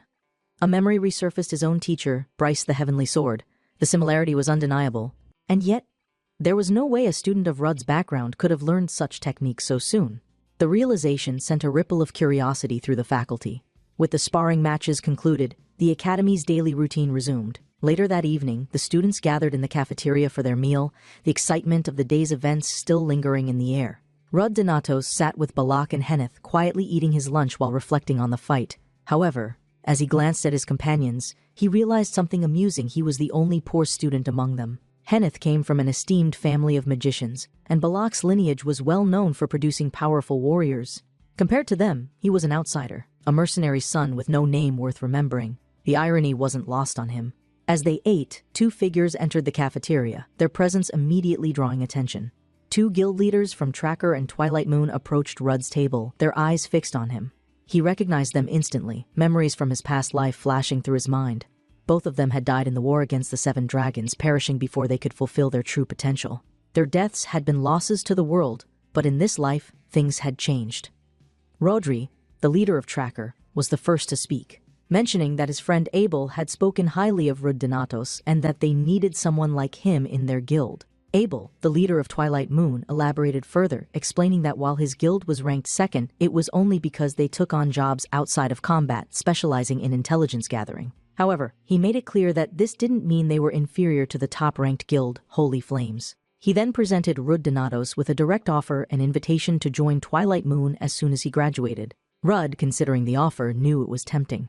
Twilight Moon was a powerful guild, and with their support, he would have access to resources and connections that would aid him in his goals. However, he also knew the dangers of being tied down too early. He had no intention of letting himself be controlled by a single organization, not when he had other plans. Instead of outright refusal, Rud Donatos countered with a proposal of his own. He asked them to find his older brother, a survivor of the ever-changing incident from 10 years ago. Abel, intrigued by the request, considered the trade-off and asked what he would gain in return. Rud's response was simple: he would have a personal link to him. After a brief moment of deliberation, Abel agreed, accepting the deal before taking his leave with Rodri. As the guild leaders walked away, Henneth turned to Rud, her expression one of curiosity. She remarked on his confidence, pointing out that very few people would have the courage to turn down such an offer. Then, with a smirk, she asked if he was happy with his decision. Before Rud Donatos could answer, an envelope was placed on the table in front of them. The academy had distributed their report cards from the first sparring session. He felt a flicker of curiosity. He had known his results in his past life, but this time things were different. Henneth, already glancing through hers, made a teasing remark, claiming that she had an idea of what his results would be. She assured him that whatever was written there, it would surely be something that would make his family proud. Rud Donatos hesitated before opening the envelope, feeling, for the first time in this new life, an unfamiliar sense of anticipation. Rud sat in silence for a moment, staring at the evaluation form in front of him without turning it over. Henneth and Balak had already read theirs, both receiving glowing remarks on their combat prowess during the sparring session. There had been no surprises there. Both of them were exceptionally skilled, and their evaluations reflected that. But when it came to his own, something held him back. A strange weight settled in his chest, an irrational hesitation. Perhaps it was because, in his past life, he had never once been recognized in such a way. His failures had far outweighed his victories. His efforts had always been overshadowed by those stronger than him, by Aesir Donatos, by his comrades, by those who had been born with an innate talent that he had always lacked. And now, standing at the precipice of something new, he found himself hesitating. Henneth, never one to wait for permission, snatched his report from his hands and checked it herself. What she saw caused her eyes to widen slightly before she turned to him with an expression of surprise. Instead of a written evaluation full of notes on his performance, his report bore something far more significant: the signatures of all the professors who had been present at the sparring session. It wasn't just one or two. Every professor had personally endorsed his report, an incredibly rare occurrence that signified his potential in multiple fields of combat. Still processing the weight of what that meant, Rud Donatos made his way toward the faculty office, where he found the professors already waiting for him. Unlike the formal meetings he had expected, the atmosphere was surprisingly warm, each professor greeting him with a distinct show of enthusiasm, each one subtly trying to outdo the others in friendliness. All except for Damon, who remained his usual reserved self, offering nothing more than a quiet nod of acknowledgement. Rud wasted no time in getting to the point. He asked if he had been summoned to discuss his choice for a personal advisor, and the professors confirmed that this was indeed the purpose of the meeting. It was a tradition at the academy that, after the first major sparring session, students were separated into different advanced training classes with assigned advisors based on their aptitude. Usually, a professor would leave a signature on a student's evaluation form if they were interested in mentoring them. However, as Damon pointed out, it was exceedingly rare for all the professors to leave their signatures for a single student. This alone proved that Rude Donatos had demonstrated potential across multiple disciplines, making him an anomaly in the academy's history. Now, the choice rested with him. He was free to decide which professor he wanted as his personal advisor. Rudd, after careful consideration, chose Professor Danell. He stated plainly that he wished to learn sword fighting from him, but under one specific condition, he wanted Danell to take him as his personal apprentice, not just as an ordinary student. His request caused a moment of silence among the professors. Danell, intrigued yet puzzled by the suggestion, asked why he was making such a bold request. Rudd's response was direct. He explained that the successor to the heavenly spearmanship had yet to be chosen. This was a unique blend of mana, magic, and sword fighting developed specifically for battling the most fearsome dragons, Tarragons. Unlike ordinary swordsmanship, it was a technique that could only be inherited by one person at a time. In his past life, the one who had been chosen as the successor had been his own brother, heir. Danell, having once been a student of the legendary heavenly sword, had been one of the few who had trained alongside Aesir Donatos, and as a result, he had first-hand knowledge of the techniques Rude Donatos sought to master. Danell's expression shifted at Rude's words. The request was not a light one. It was a direct challenge to the long-standing tradition of inheritance. For years, no successor had been named, and now, Rude Donatos was standing before him, claiming that he was worthy of such a path. When Danell pressed him further, asking why he wanted to pursue this legacy, Rude Donatos did not hesitate in his answer. He stated that he needed power. He recounted, in plain and unwavering words, how he had lost his friends and family to a dragon because of his own weakness. He believed, with absolute certainty, that if he had been strong enough, he could have saved them. He could have prevented the tragedies that had unfolded before his eyes, but he hadn't. And now, given a second chance, he would not allow himself to remain weak. He would gain the strength to protect those he cared about. He would never let himself be powerless again. Danell listened carefully, his mind drifting to memories of his own past. He had once lost his sister to a dragon attack, a wound that had never truly healed. He understood all too well the pain Rude Donatos spoke of, the deep-seated desire to prevent such suffering from happening again. However, he also knew that power rooted in vengeance was a dangerous path. If Rude Donatos sought strength only to exact revenge, then he would never be worthy of inheriting the heavenly spearmanship. That was the truth of the art. It was meant not for destruction, but for salvation. But as he observed Rudd, as he weighed his words, he saw something beyond just revenge. He saw the drive to protect, and that changed everything. After a long silence, Danell made his decision. He accepted Rude Donatos as his personal apprentice. However, he then proposed something unexpected. Instead of Rude Donatos simply training under him, Danell suggested that all the professors should serve as Rude's personal advisors. He emphasized that Rude Donatos had displayed talent in multiple fields, and restricting him solely to sword fighting would be a mistake. If there was a way to develop all of his abilities to their fullest potential, then it was something worth exploring. Rudd was momentarily stunned by the suggestion. The idea of having multiple personal advisors was unheard of. Students were assigned to a single professor specializing in one discipline. If he accepted this arrangement, it would set a precedent unlike anything the academy had seen before. He voiced his concerns, pointing out that such favoritism could cause resentment among the other students. It would make him a target for criticism, and many would see it as unfair. Professor Arthur, however, immediately seconded the idea, arguing that exceptional dragon slayers were needed more than ever. If investing in Rudd's growth could lead to a future where he played a key role in eliminating the dragon threat, then it was a necessary risk. The other professors, after a moment of consideration, also agreed. Each of them recognized that Rudd's existence in this timeline was not ordinary. Whether they fully understood his past or not, they could see that his growth was accelerating at an unnatural rate. If nurturing that potential meant breaking a few traditions, then so be it. Danell clarified that this was merely a suggestion, and ultimately, the choice was Rudd's to make. Whatever decision he reached, they would respect it. Rude Donatos sat in silence, reflecting on the offer. If he accepted, it would mean pushing himself harder than ever before. It would mean carrying expectations greater than he had ever known. And yet, a small voice in his mind whispered a warning. Was he taking away an opportunity from someone else?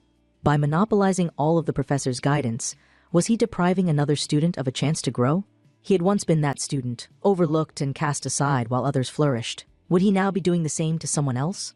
And yet, as he weighed the pros and cons as he considered the path ahead, he knew one truth above all else. The future was no longer the same, and if he wanted to make sure that this time things ended differently, then he would need every advantage he could get. Rudd felt the weight of the decision pressing down on him. He was well aware of the consequences this choice could bring, the path it would set him on, and the expectations that would follow. If he accepted the offer to be trained under multiple professors, he would place himself in a position of great scrutiny, drawing attention not only from his peers but from the world beyond the academy. Others would see him as favored, privileged in a way that no other student had been before. It could make him a target, a name whispered in admiration or resentment, depending on who was speaking. But as much as those concerns lingered, he knew he couldn't afford to hesitate. The future he had seen, the destruction that awaited them all, would not be changed by inaction.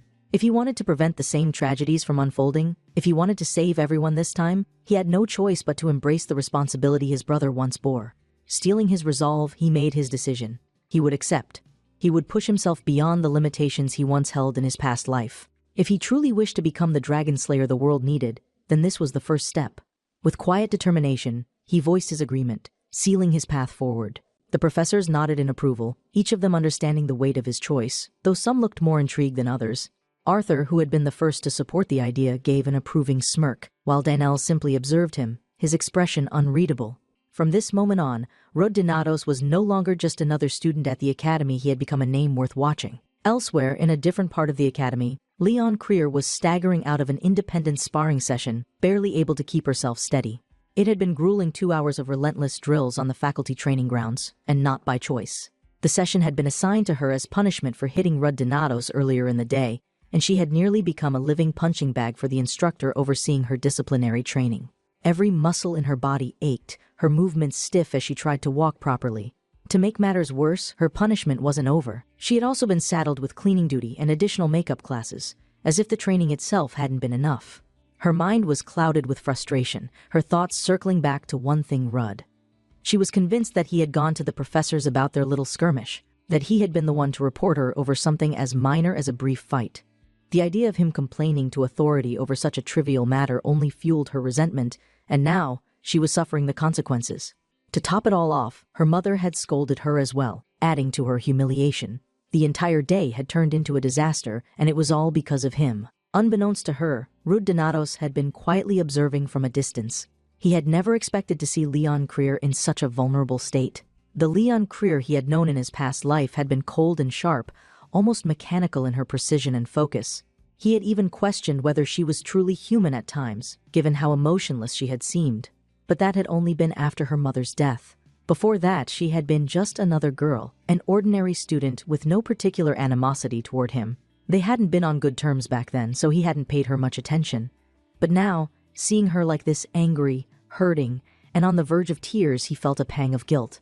Even though he knew he hadn't been the one to report her, it was clear that his presence in this timeline had somehow changed things for her. Unsure of what to do, but unable to simply walk away, Rudd Donatos finally approached her.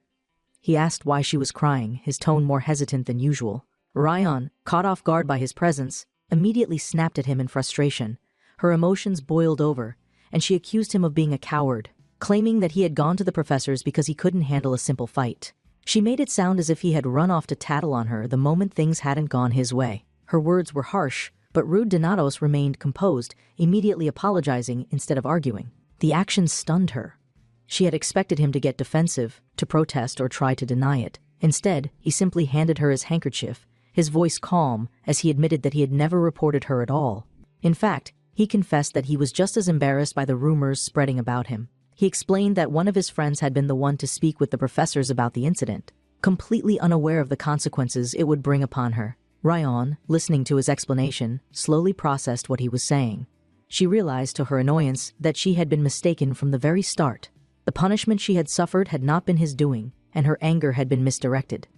She sighed in frustration, reluctantly accepting his apology. Though she still resented the situation, she no longer blamed him for it. However, she wasn't about to let him off easily. With a warning, she told him that if he ever got her into trouble again, she wouldn't hesitate to make him pay for it. Rudd, smirking slightly, reassured her that he would do his best to avoid causing her any more problems. In reality, he knew that she would grow into a formidable warrior regardless of his involvement. But if his presence in this timeline had changed her path, then he would make sure it wasn't for the worse. What surprised him, however, was the way Rion's demeanor shifted ever so slightly. She mumbled something under her breath, something shy, almost hesitant, before hastily walking away. It took him a second to realize what she had said. She had told him that he could greet her when they saw each other from now on. It was an oddly soft remark, one that he hadn't expected from someone as sharp and unyielding as Leon Creer. Left momentarily bewildered, he shook his head and continued on his way, only to realize that they were heading in the same direction toward Professor Danel's office. This startled him. In his past life, Leon Creer had studied under Professor Mason, given her natural talent for sword fighting. Mason had been the obvious choice to help refine her skills and strengthen her weaknesses in close-range combat. But now, something had changed. She had chosen Danel instead. Noticing the confusion on Rudd's face, Leon Creer raised an eyebrow and asked him what was wrong. He hesitated before explaining that it would have made more sense for her to study under Professor Mason, given her fighting style. To his surprise, Leon Creer revealed that she had never received a message from Professor Mason. Even if she had, she admitted that she wouldn't have chosen him. Her reasoning was simple. He was the one in charge of her makeup classes, which so far had consisted mostly of being used as a training dummy. The thought clearly annoyed her, and she made no effort to hide her resentment. Rudd felt another wave of guilt settle in. His presence in this timeline had caused yet another unexpected shift. In his past life, Ryan's training under Mason had helped shape her into the warrior she had become. Now, she was on a different path, one that might change her trajectory entirely. Whether that was a good or bad thing, he had yet to determine. As they arrived at Professor Danel's office, the class on sword fighting began. Danel wasted no time in assessing them, his keen gaze scanning over both Rudd Donatos and Ryan. He stated plainly that neither of them needed basic practice anymore. What they required now was independent sparring. In other words, they were going to spend their training sessions getting beaten up while refining their skills. It was an unorthodox method, but Rudd Donatos understood the reasoning behind it. This was only the beginning. His path had already diverged from what he had known in his past life, and now the people around him were changing as well. If he wanted to control his fate, he would have to be ready for anything. And for now, that meant stepping into the ring once more. Her irritation mounted as more time passed. Had he forgotten entirely? Was she standing here like an idiot waiting for someone who had never intended to keep his word? The thought only fueled her growing annoyance. She clenched her fists, debating whether she should just leave, when finally she heard the hurried sound of footsteps approaching. She turned just in time to see Rudd Donatos appear, slightly out of breath from rushing. The sight of him did nothing to ease her irritation. If anything, the knowledge that he had made her wait only made her angrier. But something else caught her attention, an unmistakable scent lingering on him. It was faint, but the rich aroma of food still clung to his clothes. Her eyes narrowed in realization. He had gone out to eat. The realization sent a sharp spike of annoyance through her. So, while she had been standing here, waiting in the cold, he had been off somewhere, indulging himself in a nice meal? It was almost insulting. Her fingers curled into her palms, her irritation shifting into something sharper, more personal. She hadn't even expected much from him, but somehow he had still managed to disappoint her. Rudd, on the other hand, seemed to sense the shift in her mood. His usual composed demeanor wavered slightly as he stood before her, clearly aware that he had messed up.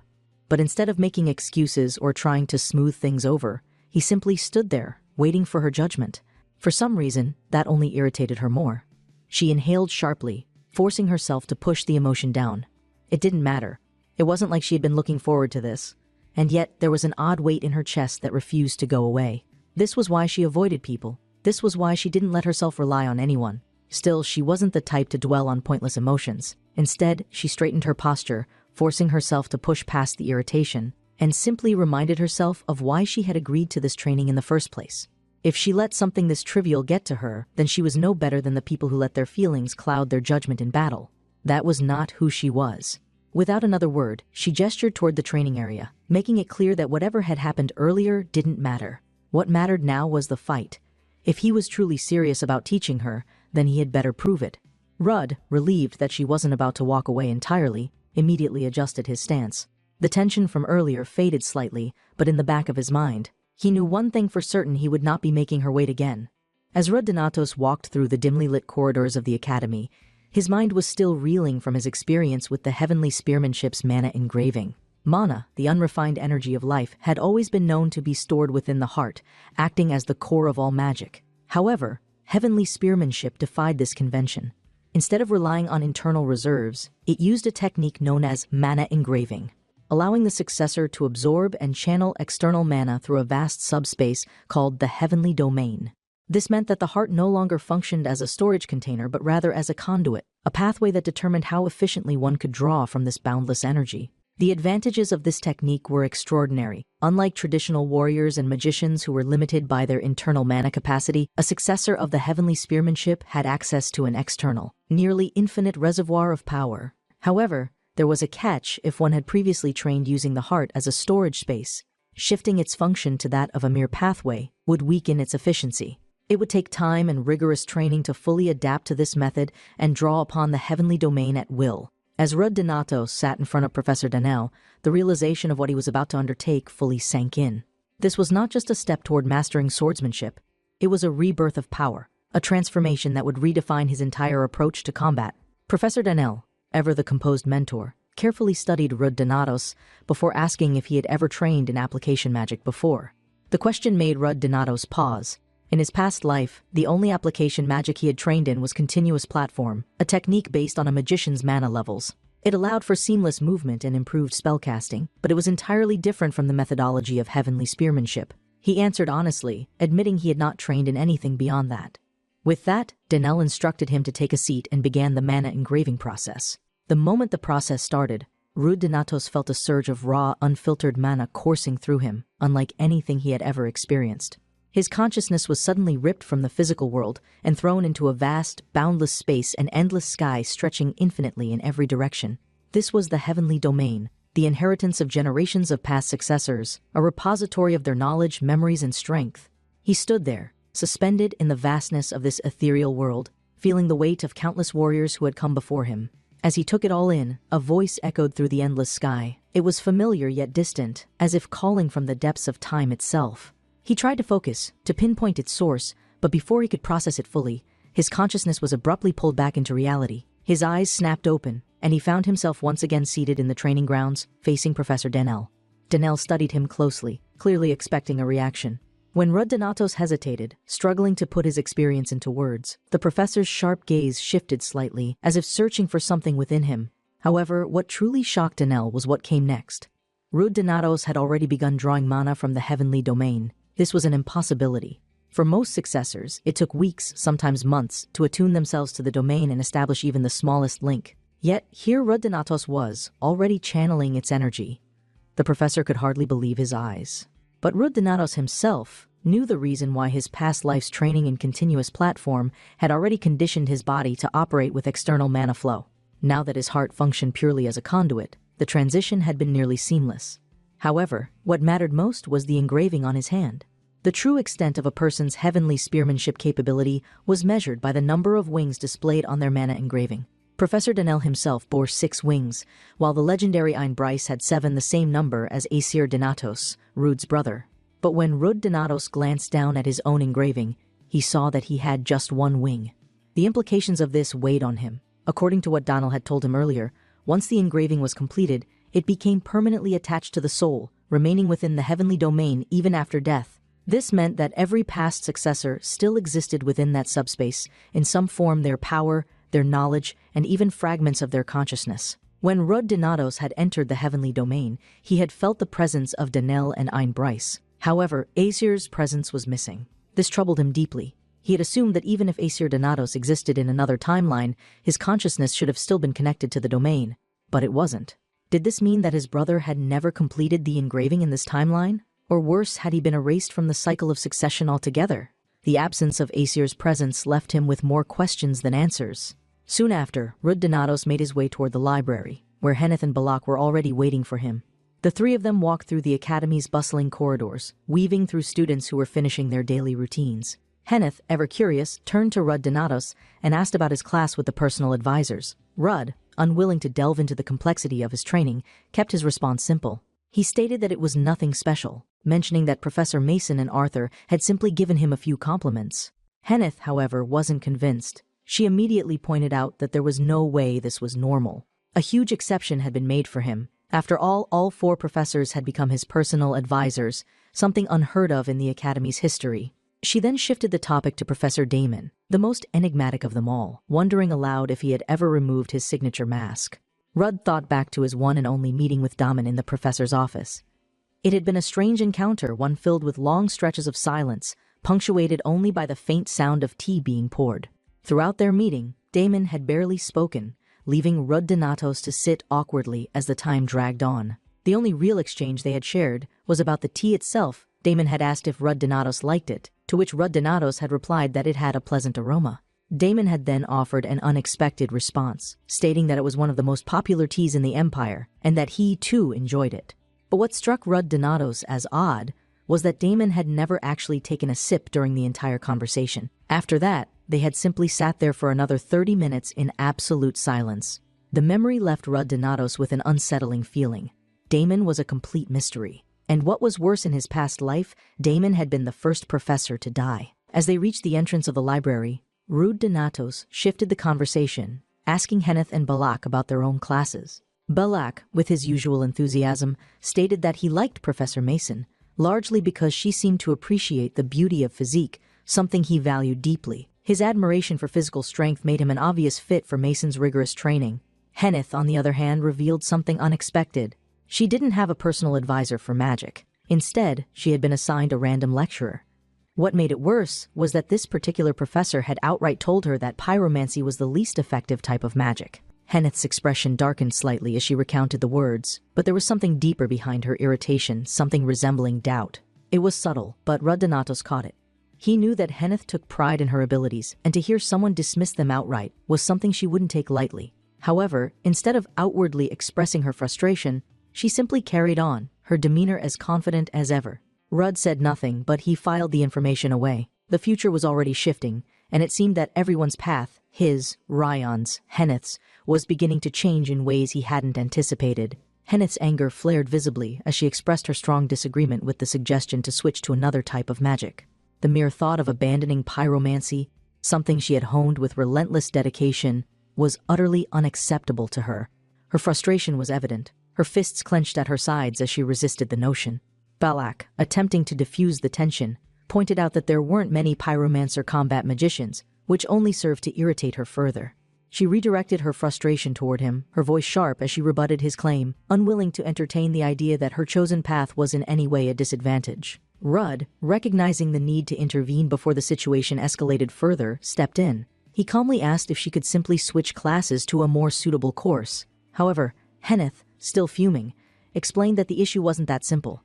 There were no dedicated pyromancer lecturers in Iradium, meaning she had been placed in a general magic class with no proper guidance for her specific abilities.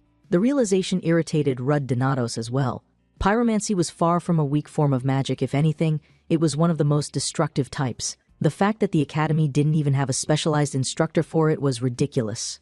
As they continued discussing, their conversation was interrupted by the arrival of Jeremy Duville. The moment Rudd Donatos spotted him, his mood immediately darkened. There were very few people who genuinely irritated him, and Jeremy was one of them. With his ever-present smirk and self-assured demeanor, he approached them effortlessly, greeting Henneth and Balak with ease. Unlike them, however, Rudd Donatos was far less welcoming. His expression hardened, and without any pretense of pleasantries, he immediately confronted Jeremy, bluntly asking if he had conducted a background check on them. Jeremy, completely unfazed by Rudd's hostility, only chuckled. His confidence was unwavering, and rather than denying anything, he casually remarked on how extraordinary Rudd Donatos must be for all 4 professors to offer to teach him. There was an edge of amusement in his tone, as if he were studying Rudd Donatos like a rare specimen. He had always been like this, possessing an uncanny ability to analyze and break people down with nothing more than observation. It was a trait that had once earned him the nickname the Determiner among the Dragon Slayers. But Rudd Donatos knew Jeremy far too well. He knew the truth behind the facade. While Jeremy wasn't necessarily a bad person, he was selfish and arrogant, always believing he knew what was best for everyone around him. He had a habit of making decisions on behalf of others, manipulating events to align with his own views, often without considering the consequences. And in Rudd's past life, those consequences had been deadly. Jeremy, still wearing that knowing smirk, extended an invitation for Rudd Donatos to join the student council. His words were calculated, his tone friendly yet slightly condescending, as if he had already anticipated Rudd's answer. And Rudd, without hesitation, refused outright. There was no need for him to even consider it. He had no interest in being involved with Jeremy in any way. As he turned to leave, he couldn't shake the feeling that Jeremy hadn't changed in the slightest. Even now, he still acted as if he knew everything, still played the role of a leader, when in reality, he was a man who made decisions that led to countless deaths. Henneth, clearly uncomfortable with the tension, nervously apologized for Rudd's behavior. Jeremy, however, remained unbothered. As he turned to leave, he casually slipped something into one of the books on the table before walking away, throwing an offhand remark about not wanting to interrupt their study session. Rudd Donatos returned shortly after, and Henneth, noticing the way he was glaring at the retreating figure of Jeremy, couldn't help but ask why he was being so harsh toward him. Rudd Donatos didn't hesitate in his response, bluntly stating that Jeremy wasn't acting like a friend. To his mild surprise, Balak agreed. Later, as Rudd Donatos sat alone, he retrieved the book that Jeremy had left behind and flipped through it. Tucked between the pages was a note. The message was brief, but carried an ominous weight: "Beware of Damon." Rudd stared at the words, then scoffed quietly to himself. He knew Jeremy too well to take this warning seriously. Jeremy was the one to be wary of, not Professor Damon. In his past life, Damon had been the first professor to die, but his death had not been by accident. It had been a result of the immense pressure placed upon him by Jeremy himself. While Jeremy hadn't killed Damon directly, his actions had backed him into a corner, making him feel like a threat to the Empire, which had ultimately led to his tragic suicide. Damon's death had sent shockwaves through the Academy and beyond, creating a series of pivotal consequences that had contributed to the chaos that followed. Rudd Donatos knew that he couldn't allow history to repeat itself. This time, he would prevent it. He would save Damon. As Rudd Donatos and Leon Creer made their way through the capital, his mind remained weighed down by thoughts of the past. The bustling streets, filled with vendors, performers, and travelers, were lively, but his focus was elsewhere. His mind drifted back to Damon, to the choices Jeremy had made in his past life, to the countless lives that had been lost as a result. He knew that time was limited. He couldn't afford to waste any of it. Ryan's voice suddenly snapped him back to reality. She was nagging at him, grumbling about how he had arrived not even 10 minutes early. The irritation in her voice was clear, but there was also a strange sense of familiarity in the way she spoke. She had become comfortable enough to scold him so easily, something that hadn't existed between them in his past life. Their arrival in the heart of the capital was met with Ryan's obvious excitement. She took in the lively atmosphere with bright eyes, far more animated than usual. For once, she wasn't acting as the untouchable swordswoman. Instead, she was simply a girl experiencing the capital for the first time. Her enthusiasm caught Rudd Donatos off guard, and when she eagerly asked where they were headed, he realized that he had no plan. Figuring they could just buy some supplies, he let her lead the way. Ryan, without hesitation, grabbed his hand and pulled him toward a clothing store. Before he knew it, she was trying on a white dress, holding it up for his opinion. His response was brief and unhelpful, but she bought it anyway. To his surprise, she then insisted on buying something for him as well. He initially refused, but she was persistent, eventually directing him toward an attendant who handed him a shirt to try on. As he stepped out in the new clothes, Leon Creer watched him closely. She found herself reflecting on how strange Rudd Donatos was. When they had first met, he had picked a fight with her, yet the moment he had seen her cry, he had apologized sincerely. She had never met someone like him before, someone who could switch between arrogance and kindness so effortlessly. But what unsettled her was the way he looked at her. Every time their eyes met, it felt as if he was seeing someone else, not her, but a shadow of a person he had known before. As they left the store, Leon Creer glanced at him again.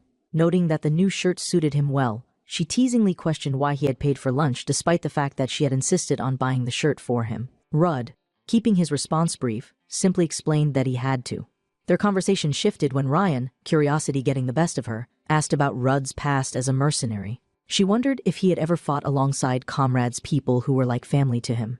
Then, with a mischievous glint in her eye, she asked if he had ever experienced his first love. The question startled him. Without thinking, he snapped, yelling that those people were more skilled at stabbing others in the back than at forming relationships.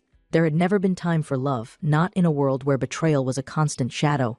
Rudd's frustration deepened as Leon Creer continued to tease him, her relentless prodding pushing him closer to his limit. He had no interest in discussing his past, let alone his experiences with love, and her insistence on needling him only made matters worse. He had already revealed more about himself than he was comfortable with, and now she was pressing further, venturing into territory he had no desire to explore. Each sharp remark she threw at him chipped away at his patience until he finally decided he had had enough. He turned away, fully intending to leave, but before he could take a single step, Leon Creer abruptly declared that they couldn't leave yet.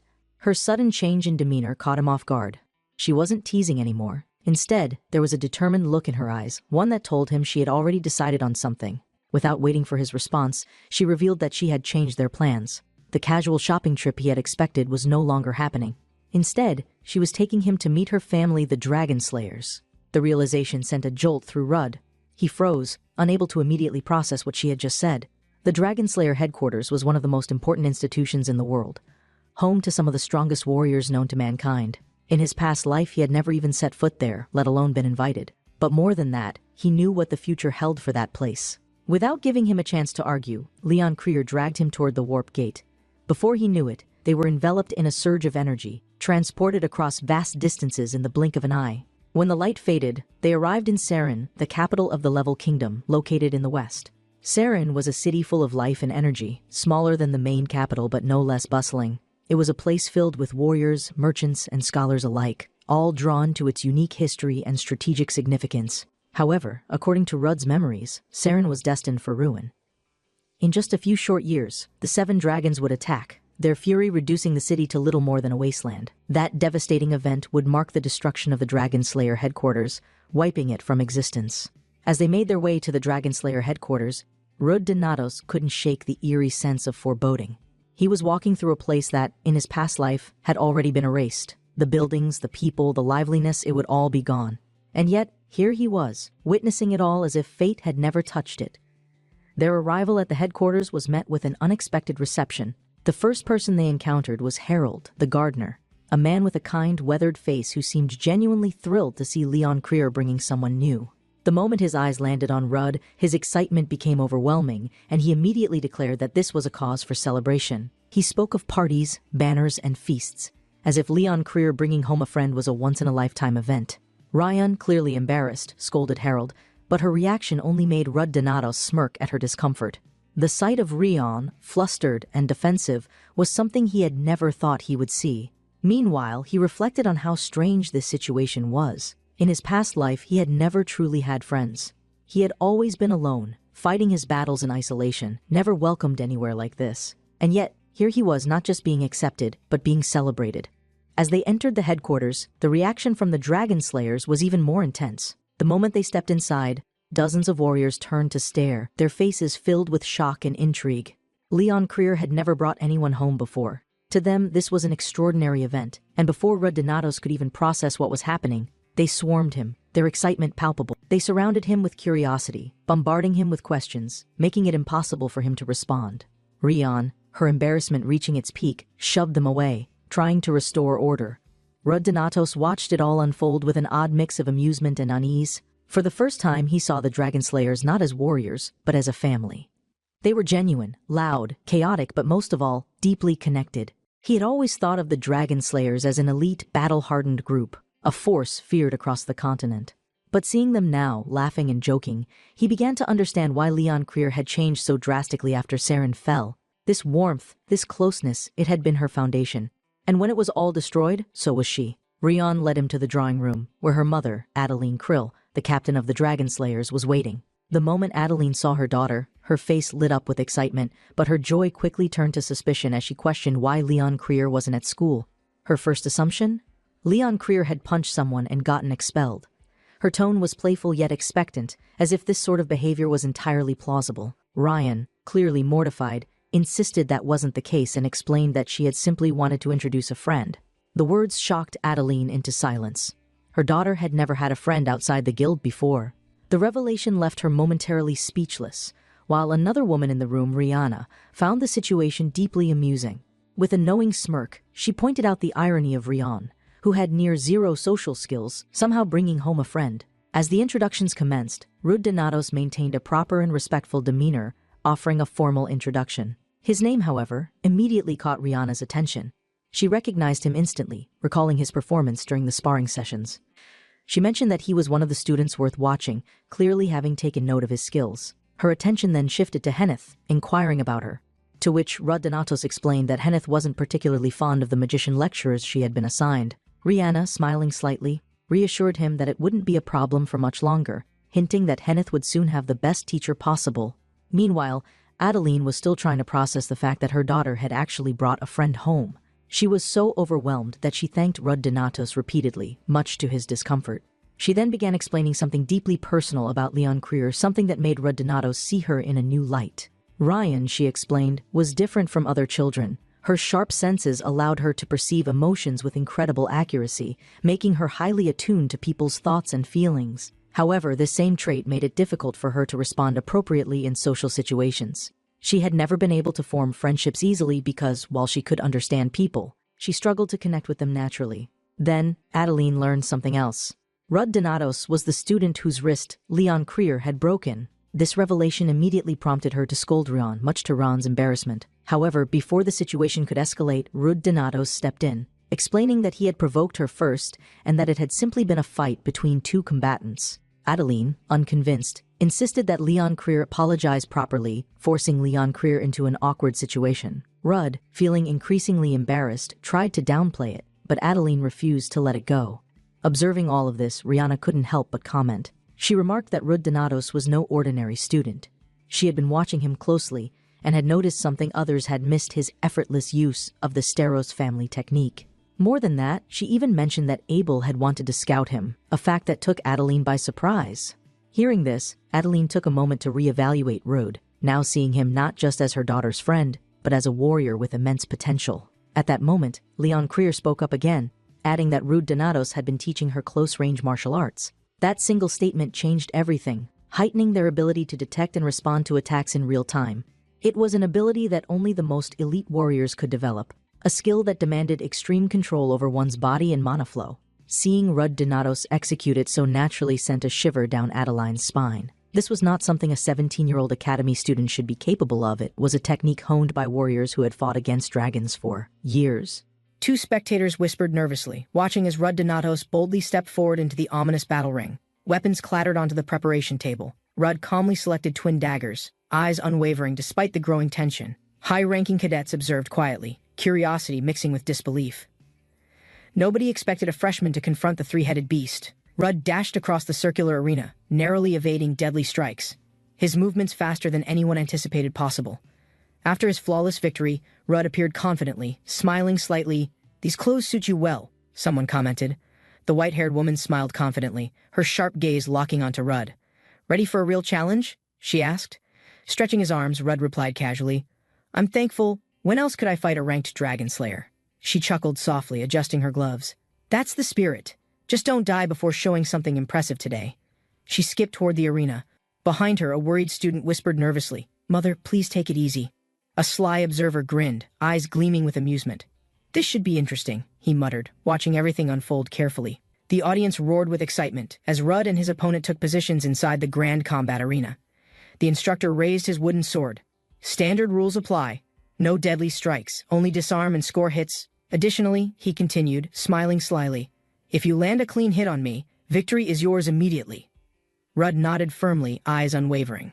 "Of course," he replied confidently, tightening his grip on the wooden sword. The instructor grinned wide, stance shifting aggressively. "Now then, Rudd, are you ready?" His aura turned intimidating. Rudd firmly gripped the wooden sword, muscles tensing, his stance dropped low, prepared for immediate counterattack. Confidently smirking, Rudd taunted his opponent. "You can come any time." His voice echoed clearly across the silent arena. The instructor's smile deepened, eyes narrowing slightly. Without hesitation, he leaned forward, signaling the beginning of his assault. In a single explosive movement, the instructor lunged forward. His steps barely touched the ground, moving swiftly. With unmatched precision, the instructor closed the distance instantly. His feet carved a sharp path across stone. The instructor attacked first, his strike fast and direct. Rudd blocked successfully, arms trembling under sudden pressure. Without pause, the instructor shifted weight, delivering a swift kick toward Rudd's exposed side with brutal precision. Rudd crossed his arms to defend, absorbing the impact. Pain shot through, but he stayed standing firm. Spinning rapidly, the instructor created distance again, his movements flawless. Rudd exhaled sharply, regaining his defensive posture immediately. With a fierce shout, the instructor lunged forward again, preparing another powerful attack aimed directly at Rudd's chest. Two stunned spectators watched in disbelief. Hey, am I seeing this right?" one asked nervously.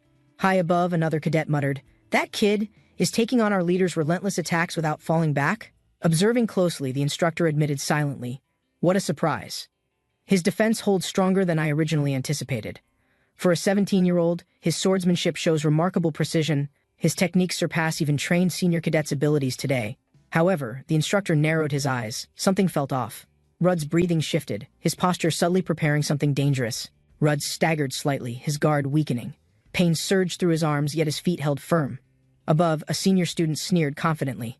"That's as far as he can go," he declared arrogantly. Breathing heavily, Rudd muttered, "Adults in this era really don't know how to take things lightly." From across the arena, the instructor smirked. "Oh my, Rudd. Are you tired already?" he teased mockingly. Rudd's eyes blazed with renewed determination. Despite the exhaustion, he clenched his fists and prepared another attack. Rudd's hand began glowing faintly. A hidden technique awakened, channeling concentrated energy directly through his clenched fist. With a powerful leap, Rudd charged forward. His fist cut through the air, trailing radiant energy lines. The instructor's confident expression faded. His body instinctively shifted defensive, sensing a dangerous and unexpected incoming strike. For a split second, their eyes locked. The instructors widened, realizing he had completely misjudged Rudd's capability. Rudd's energy-infused strike connected perfectly. The resulting shockwave hurled the instructor backward, ending the intense battle immediately. Rudd's fingers brushed the shattered wooden sword fragments. Despite exhaustion, a determined spark remained in his eyes. Above, a spectator commented coldly, "Judging by that technique, he must have learned directly under that useless Daniel." Rudd smirked faintly, wiping blood from his lip. "What good for nothing?" "That man is my master," he whispered. The instructor leaned over the balcony, smiling. "Oh my, Rudd, stop sitting around and take your reward." From the distance, the white-haired girl narrowed her eyes. "I knew that punk was strong," she admitted. She bit her lip slightly. "Despite my expectations, I can't believe Rudd is sparring that fiercely." Confused, she pressed her hand against her chest. "So, what's this feeling building up inside me?" Her thoughts tangled. Is this jealousy or inferiority? I understand others' feelings easily, but my own confuse me. From below, Rudd glanced up, smiling slightly. "Revenge sounds tempting, ma'am. But I've already won this match." The instructor tilted his head, clearly surprised. "Huh?" His eyes followed Rudd's calm, confident exit from the arena. Rudd tilted his head playfully. "Didn't you just use mana outside your body? Seems suspicious." Realization hit the instructor suddenly. His eyes widened, remembering the forbidden technique he unconsciously unleashed under pressure. From above, a cadet sighed. "Leader, seriously? I knew this embarrassing situation would happen eventually." The elder instructor covered her face, sighing heavily. "That fool. He really can't control himself sometimes, huh?" Rudd smirked confidently. "Don't tell me the Dragon Annihilation Troop's leader is going back on her word." The instructor laughed awkwardly. "Haha, of course. Ask anything you want. There's no denying it now. But nothing too expensive, okay?" he added nervously. Rudd simply shook his head, smiling calmly. "I'm fine." From above, the white-haired girl sighed quietly. "And it's a man that unsettles my emotional equilibrium again." She recalled past battles. Even unrelated by blood, their bond resembles fierce siblings, like those swordmasters previously encountered. Rudd stared toward the balcony. "I've never beaten her, but this might be my closest chance to victory." Silence fell over the arena. The instructor took a deep breath, struggling to compose his thoughts. With a sharp flick, he confidently raised his finger, signaling his challenge under the same previous conditions. Eyes firm and unwavering, he spoke clearly. "Please spar against me again, under the same rules." Wooden blades clashed again, echoing loudly through the arena as the rematch began with full force. Each strike came faster than before. The audience held their breath, witnessing their speed and precision escalate. The instructor narrowed his eyes. So there's a reason he confidently asked for the second match. He tightened his stance, watching Rudd carefully.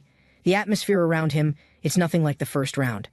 A faint grin appeared. "Shall I verify it myself?" he thought, stepping forward with renewed aggression.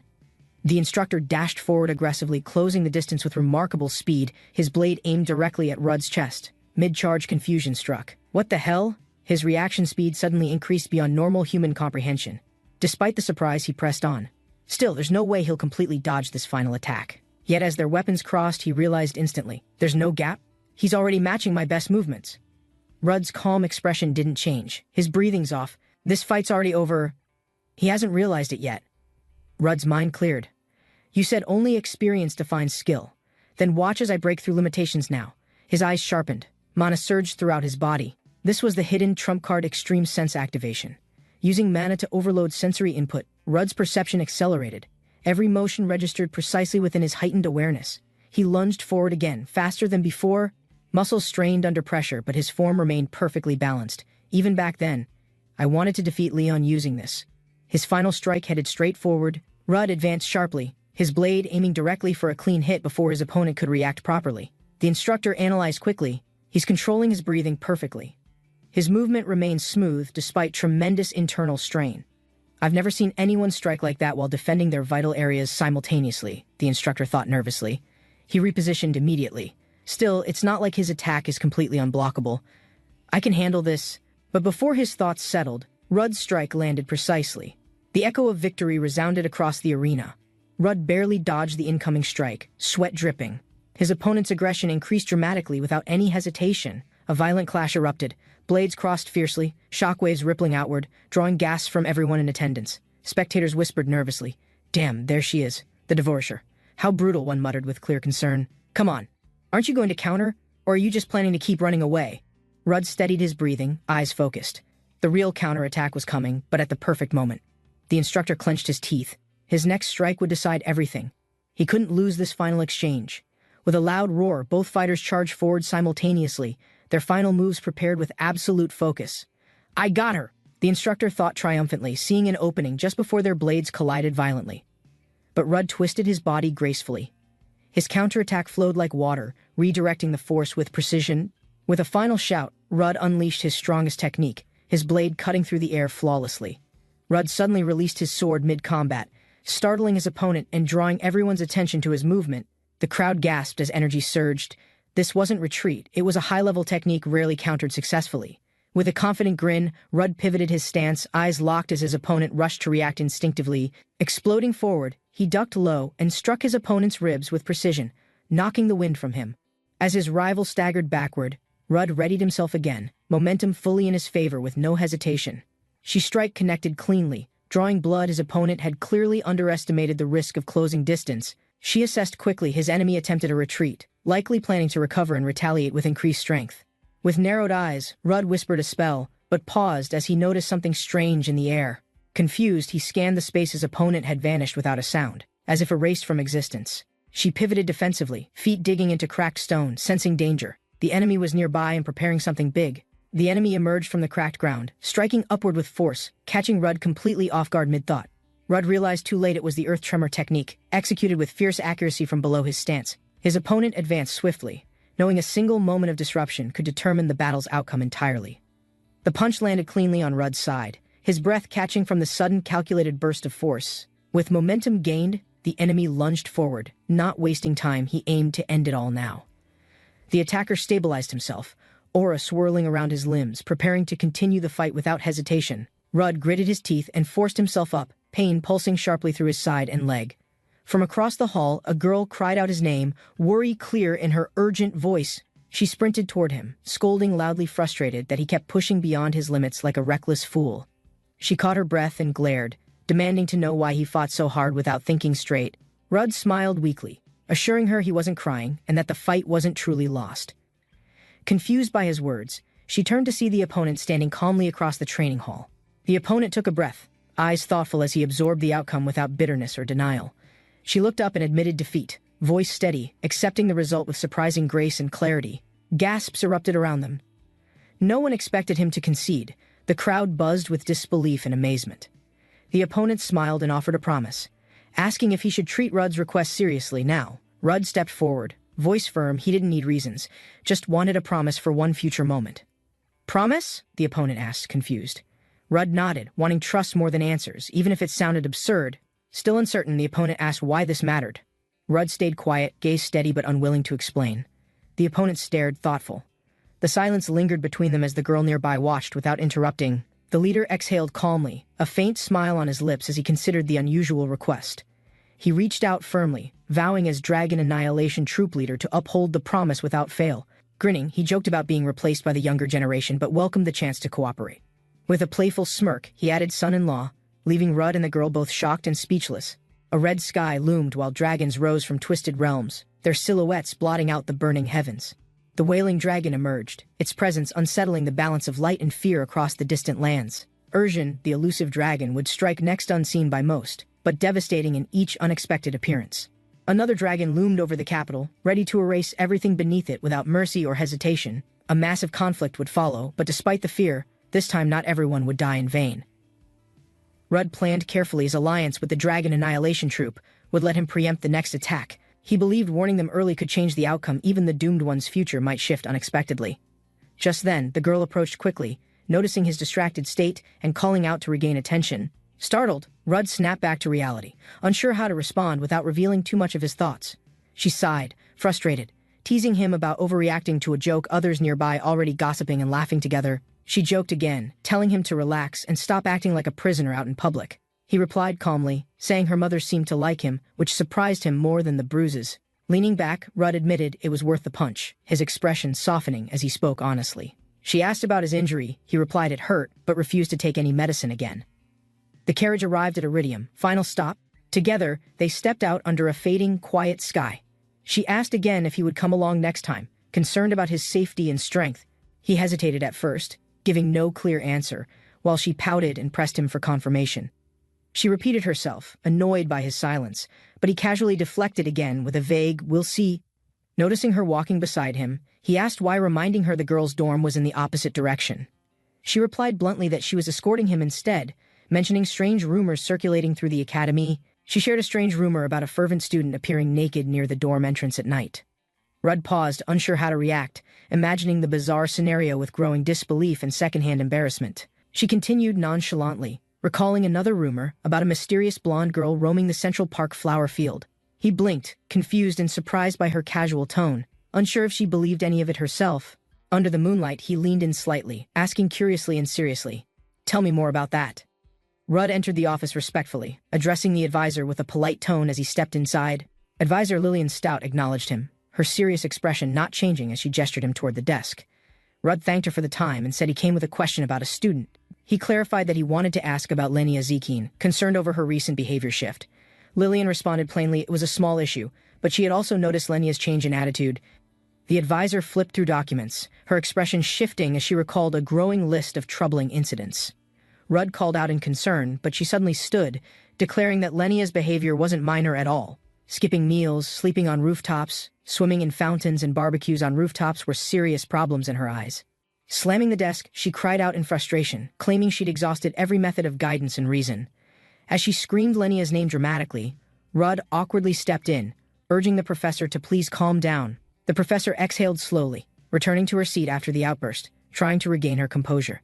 She admitted with a sigh that she might have overreacted and let emotions get the better. Rudd silently noted how stressed she must have been to act so dramatically over a student's behavior. She explained Lenia's talent, highlighting her natural affinity for spirits despite her unorthodox and carefree personality. Confidently, she concluded that Lenia would grow into an exceptional spirit user, given time and trust. She threw paper airplanes during exams and once escaped class through a window, just to find food. Lenia even destroyed a training hall while experimenting with unstable spirit magic, shocking both teachers and students. The advisor lamented staying awake for days, struggling to repair the damages and maintain her sanity. Rudd was stunned, realizing her chaos somehow exceeded even the harshest battle drills he'd ever endured. In a low voice, someone confessed that helping Lenia graduate was harder than years of combat training. Rudd questioned the dramatic claims, wondering if everyone was just exaggerating Lenia's troublemaking a little too much. The man beside him paused, fire crackling, and admitted there was something deeper he needed to say. He confessed that Lenia once felt more like a force of nature than just an ordinary person. Still, despite everything, the professor didn't want her unique spirit abilities and natural gifts to go unused. Turning serious, she pressed Rudd, insisting there must be a deeper reason for his interest in Lenia. Rudd tried to play it off, claiming he was only worried about her strange behavior lately. He stood quickly, emphasizing his concern as a reasonable effort to protect national honor and future talent. The advisor leaned in with a grin, suggesting dramatic action to preserve Lenia's potential and reputation. Caught off guard, Rudd stammered, unsure how to respond to her sudden shift in tone and energy. He admitted Lenia ignored adults, but also noted no one ever genuinely praised her in the first place.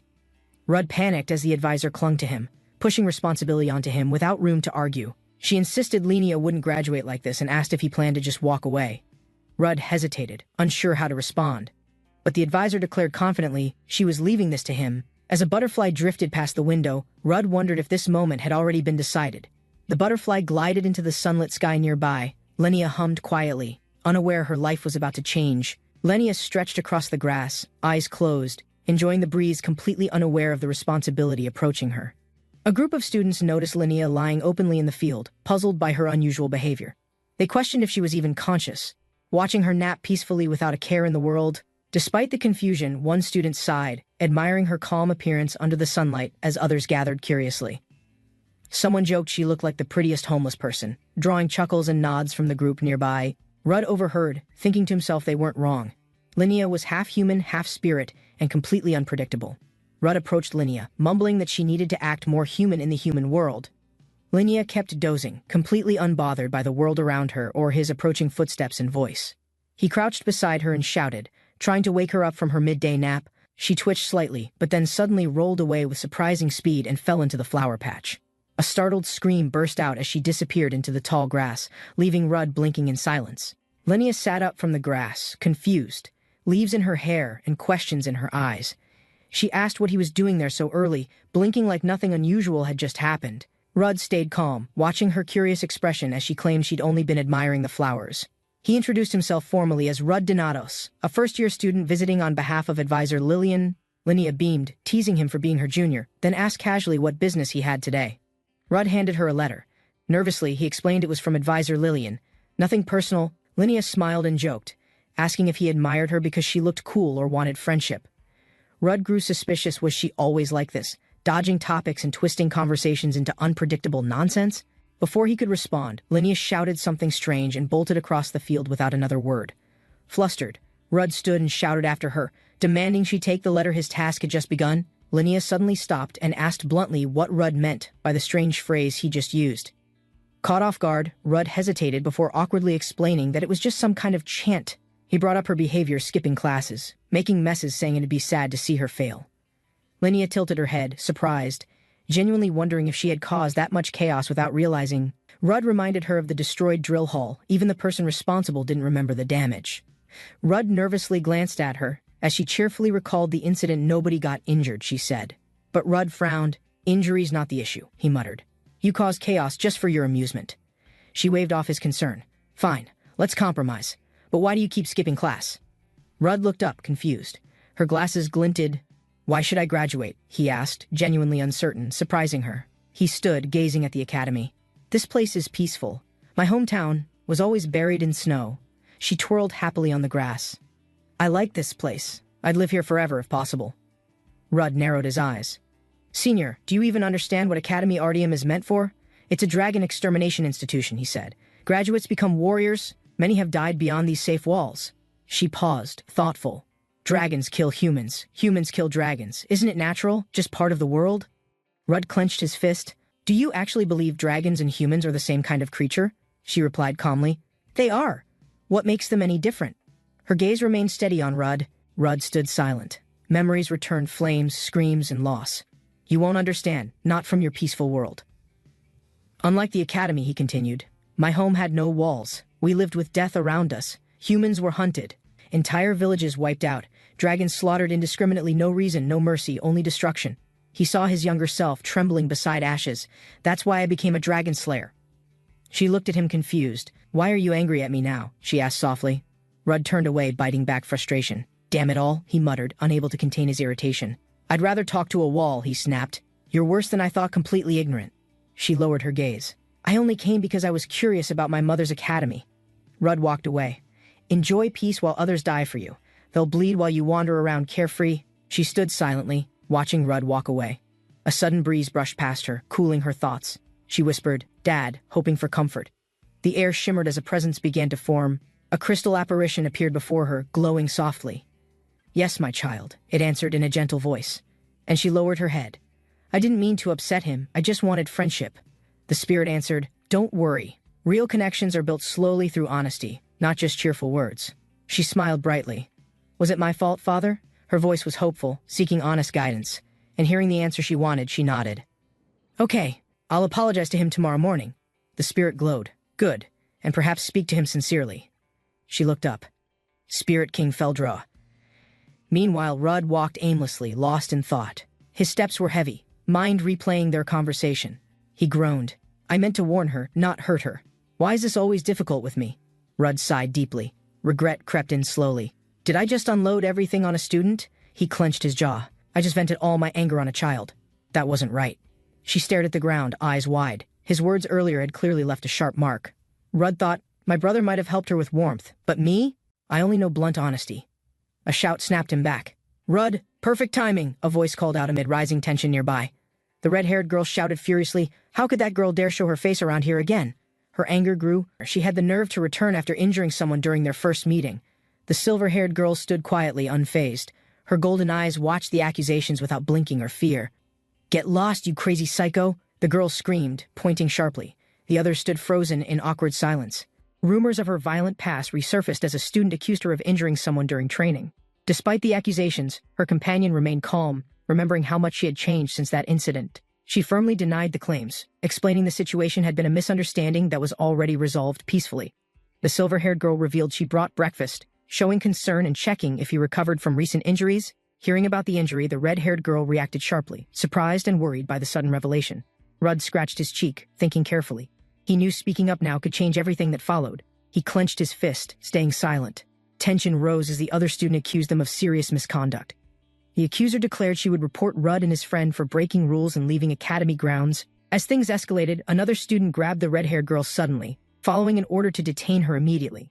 Trying to calm everyone, the silver-haired girl stepped forward and apologized sincerely, defending Rudd's intentions and actions. Angered by being held, the red-haired girl glared upward, her frustration building with every passing second.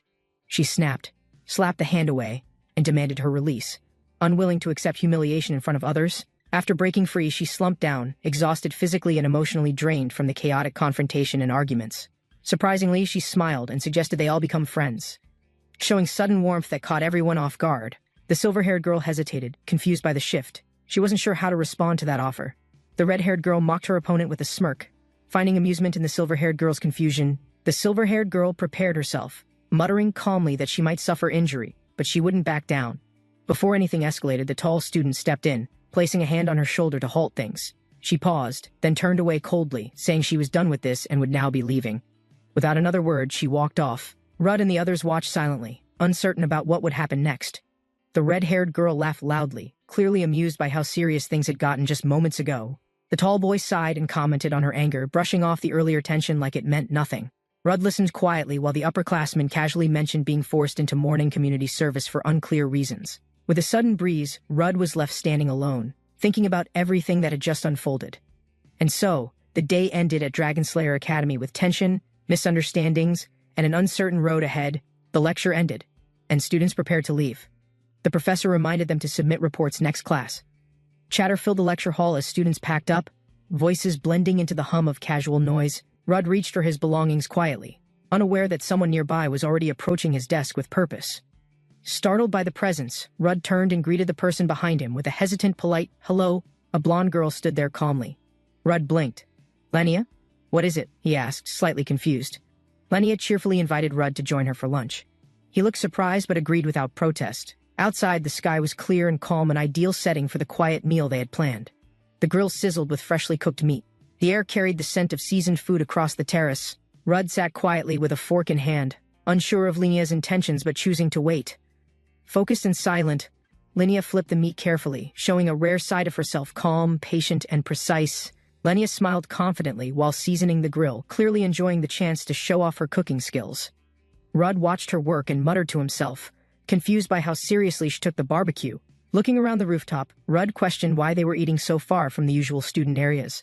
Lenia explained matter-of-factly that grilling inside would fill classrooms with smoke and disrupt afternoon lessons completely. She handed Rudd a perfectly grilled piece, insisting he eat it while hot. Her barbecue reputation was serious. As they ate quietly, Lenia slid another portion to Rudd, signaling she had something serious to say. She paused, then softly apologized while poking at her food, clearly still thinking about what happened yesterday.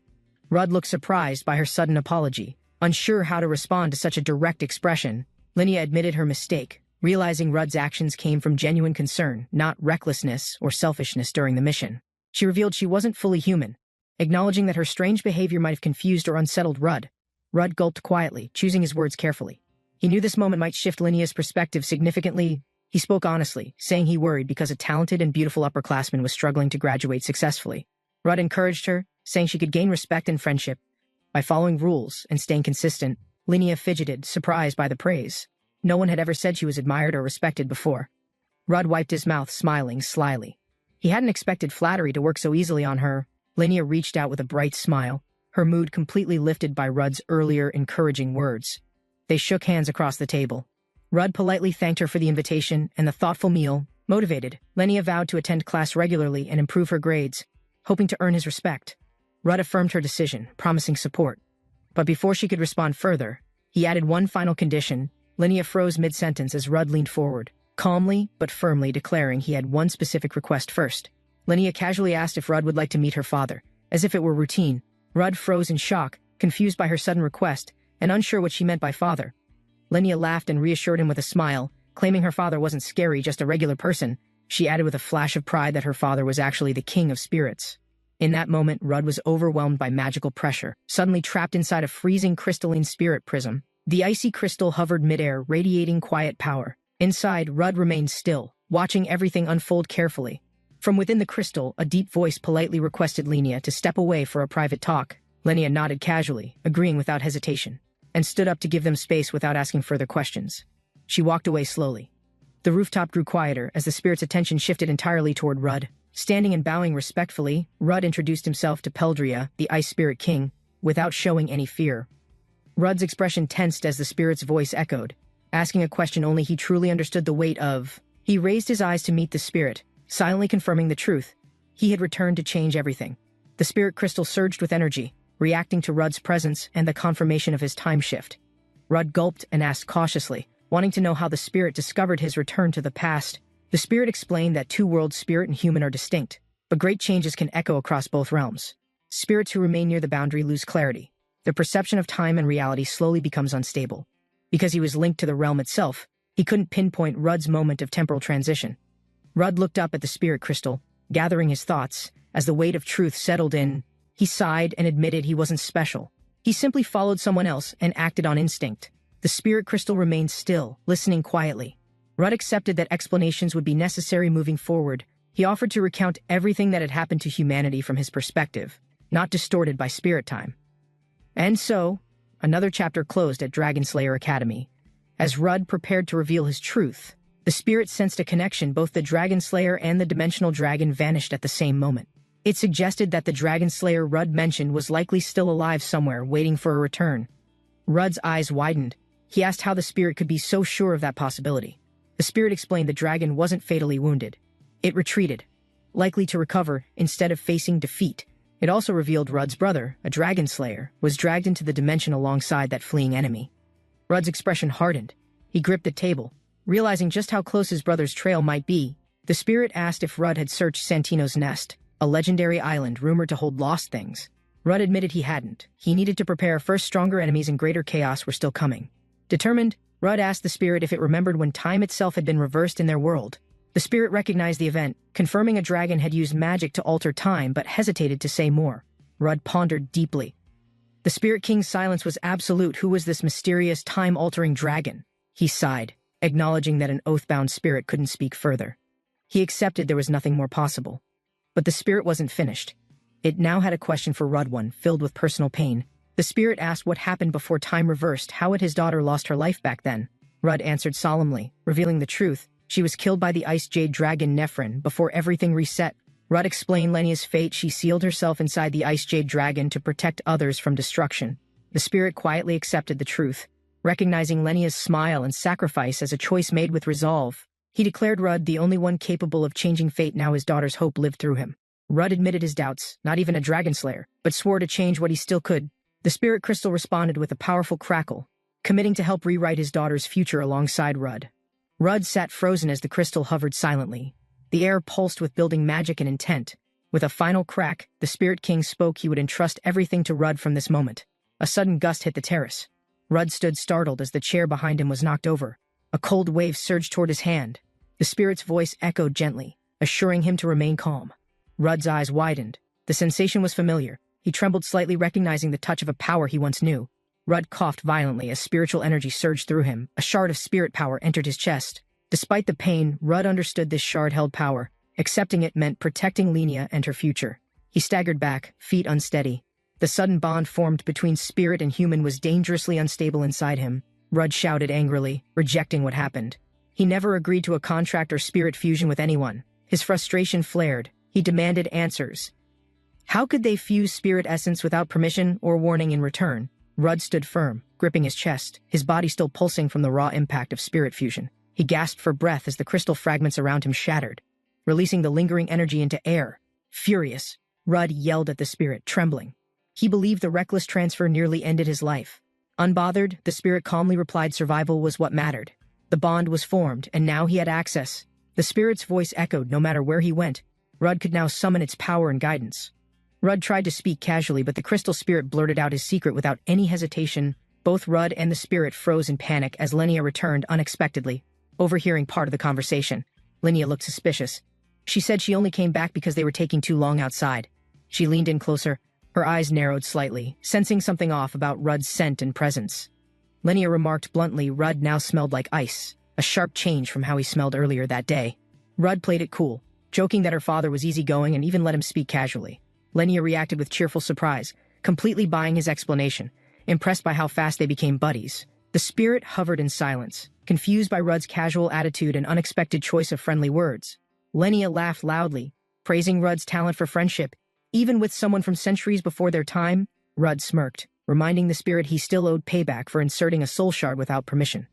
Linnea promised to work harder in class. Rudd smiled, pleased to see her take it seriously. The spirit grumbled quietly, calling Rudd a punk for embarrassing him in front of his own daughter. Days passed. Rudd slowly adjusted to life with a soul shard fused deeply into his body. Inside the academy, someone reminded Rudd about his study session with a professor's daughter in the library. Just as Rudd turned to go, another student appeared with unexpected news. He brought Rudd a letter. Inside the envelope was an ancient document, covered in unknown symbols and sealed with a magic crest. Rudd recognized the sender, Abel White, leader of Twilight Moon Guild, who once attacked him before. The letter contained Abel's promised report on Aesir, confirming he'd investigated the case thoroughly before disappearing, but the report held no trace of Aesir. Not a single confirmed lead or location remained. Rudd concluded Aesir was likely trapped in another dimension, one linked to the dimensional dragon Suxalin's vanishing. Now holding the letter, Rudd weighed his next move. He had two clear options before him.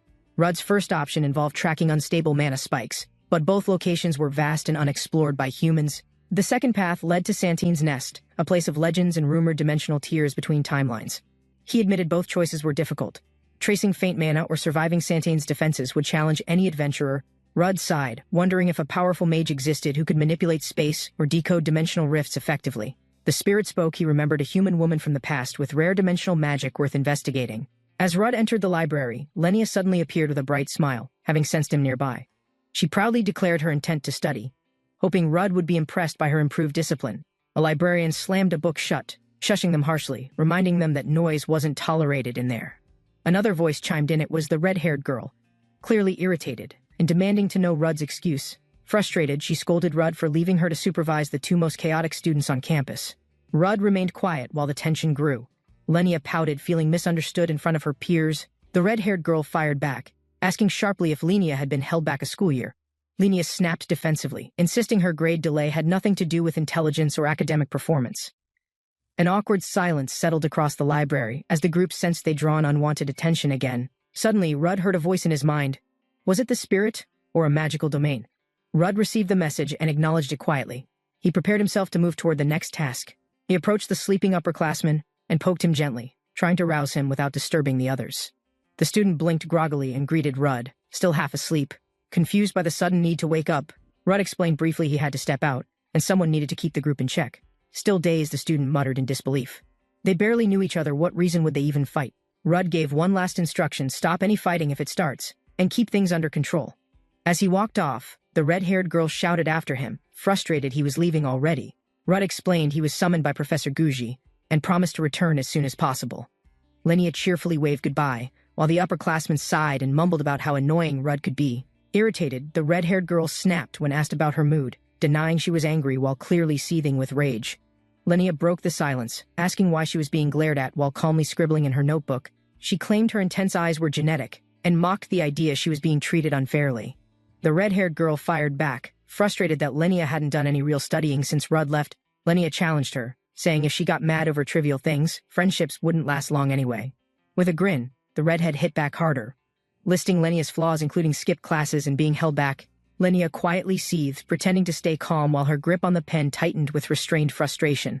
Heinth mocked Linnea's behavior, claiming friends liked honesty, not fake innocence, and questioned how long she'd keep pretending. Linnea calmly asked if Heinth disliked her, but her intense stare made the question feel like a challenge. Heinth confirmed it bluntly, then grew suspicious.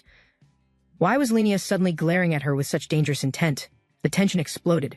Both girls stood off, eyes blazing while their silent classmate watched nervously, unsure what to do. As tension grew in the library, the poor observer could only whimper quietly between the feuding girls. Meanwhile, a new episode began. Rudd approached the hallway where Professor Guji had summoned him earlier. He knocked on the wooden door, unsure if what he sensed earlier really was the heavenly domain. A voice answered, inviting him inside. Guji introduced another guest already present in the room with him. Sitting confidently was Bin Bryce, titled Heavenly Sword, who radiated quiet authority even before speaking a word. Rudd bowed politely and introduced himself, showing full respect to the famed warrior seated before him. He recalled hearing of Bin Bryce before. Though young in appearance, he'd never seen him personally. The spirit explained Bin's body stopped aging after reaching a high level of mana training decades ago. Achieving 6 wings of heavenly spearmanship halted aging. Bin had done so incredibly young, a rare phenomenon. Even more impressively, Bin was the warrior who defeated the powerful, ever-shifting dimensional dragon known as Kianil. Professor Guji laughed heartily, clearly enjoying himself while teasing Rudd about showing up empty-handed. He joked that a great teacher deserved a gift cake or anything, then stared expectantly at Rudd. Rudd nervously agreed to go buy snacks, flustered by the sudden pressure to please Guji. Guji requested 5 more cream puffs from the nearby shop, still lamenting not buying enough last time. Whispering, Guji told Rudd to enjoy the meeting, then vanished, leaving him alone with the heavenly sword. The room was silent as Rudd sat across from Bin Bryce, tension thick in the air. Breaking the silence, Bin sipped his tea and casually asked Rudd to guess his reason for visiting with hesitation. Rudd glanced at him and asked plainly, "Was Bin here just as a tourist?" Bin's expression soured immediately. He scoffed at Rudd's blunt guess and questioned his manners and attitude. Bin muttered that Rudd didn't just lack tact, he clearly had a deeper issue with respect, too. Bin gently placed his teacup down and warned Rudd that what he'd share must stay secret. Rudd looked confused, but listened closely as Bin mentioned a name: Professor Damien Grace from the Academy. Bin revealed Damien's past, explaining he had direct ties to the dimensional threat, the ever-changing dragon Kiano. The weight of the revelation struck Rudd hard. He froze, startled by how dangerous this truly was. Rudd carried the dragon's heart inside him. Its pulse was unstable, drawing power from surrounding life. The dragon's essence had not died. It lingered, trapped within the heart, waiting to reclaim control someday. Most who held dragon hearts only survived briefly, using fragments through alchemy or tightly restricted containment spells. Rudd's case was different. The heart resisted restraint, slowly invading his soul and threatening irreversible transformation again. In a past timeline, Jerem convinced Rudd to destroy it early, believing the sacrifice would save everyone.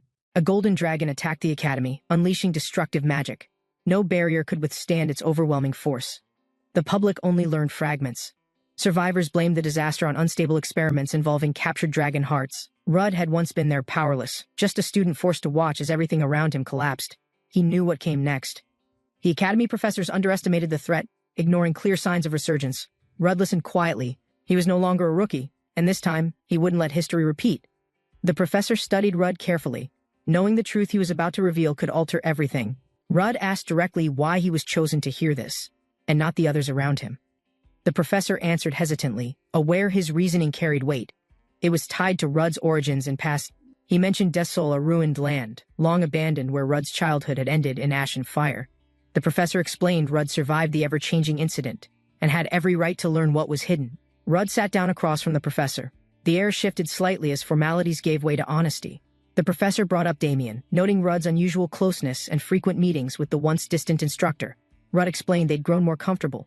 Damien even offered training advice now, occasionally engaging in casual conversation. Despite past tension, Rudd and Damien found common ground. Their mutual experiences helped build reluctant but steady trust. Rudd admitted Damien was still distant at times, but overall, he had proven trustworthy and sincere. Rudd nodded, acknowledging the professor's warning. He understood the situation could shift from cautious trust to danger. He asked directly what kind of behavior to observe, trying to narrow the risks more clearly. The professor warned, signs of aggression or personality change meant immediate reporting. He'd personally intervene if necessary. Rudd recalled that Damien's secret wasn't widely known. Only one person could have leaked it to Bryce. Rudd leaned forward, voice steady.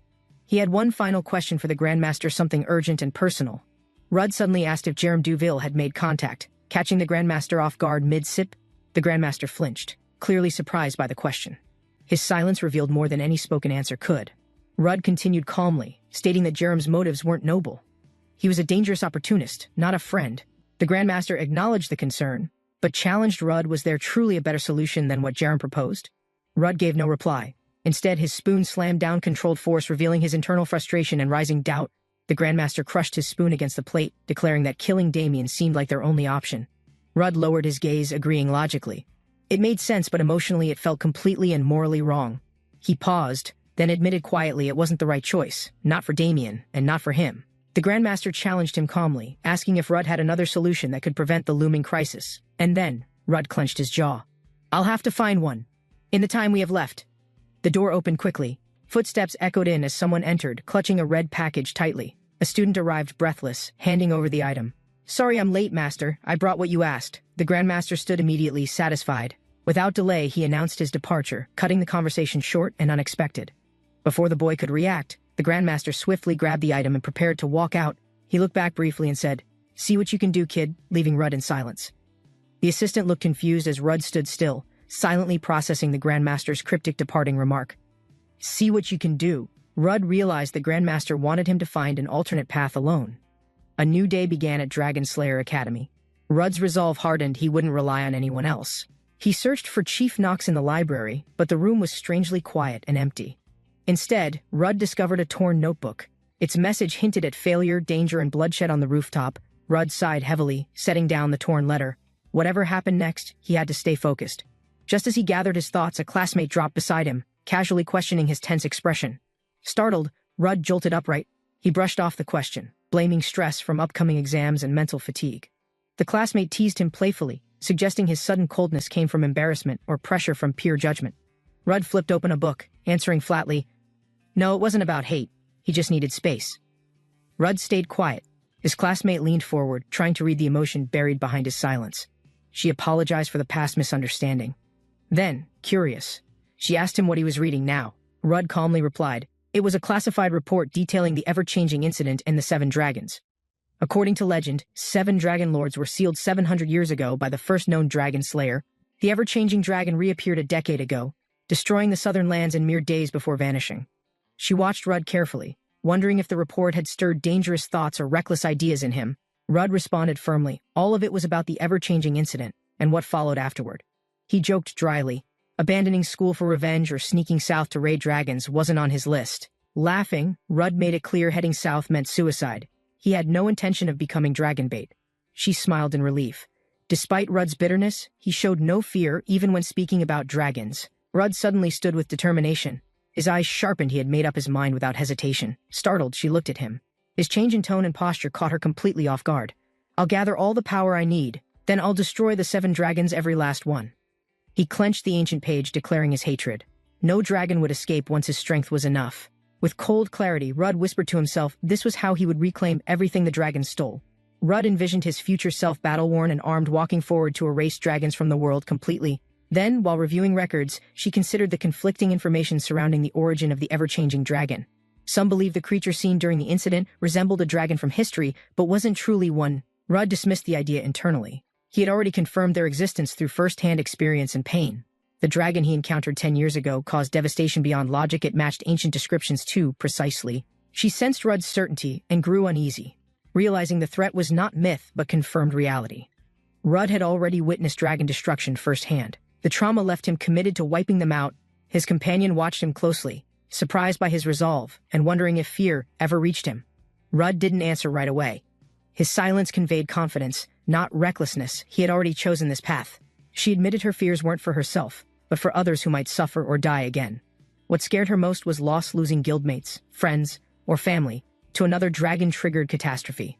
Rudd leaned back, lost in thought. Something important had surfaced in his mind during their discussion. She noticed his shift and asked, but he quickly masked it, brushing the moment off casually. Rudd stood up suddenly, claiming it was dinner time, and excused himself before she could press further.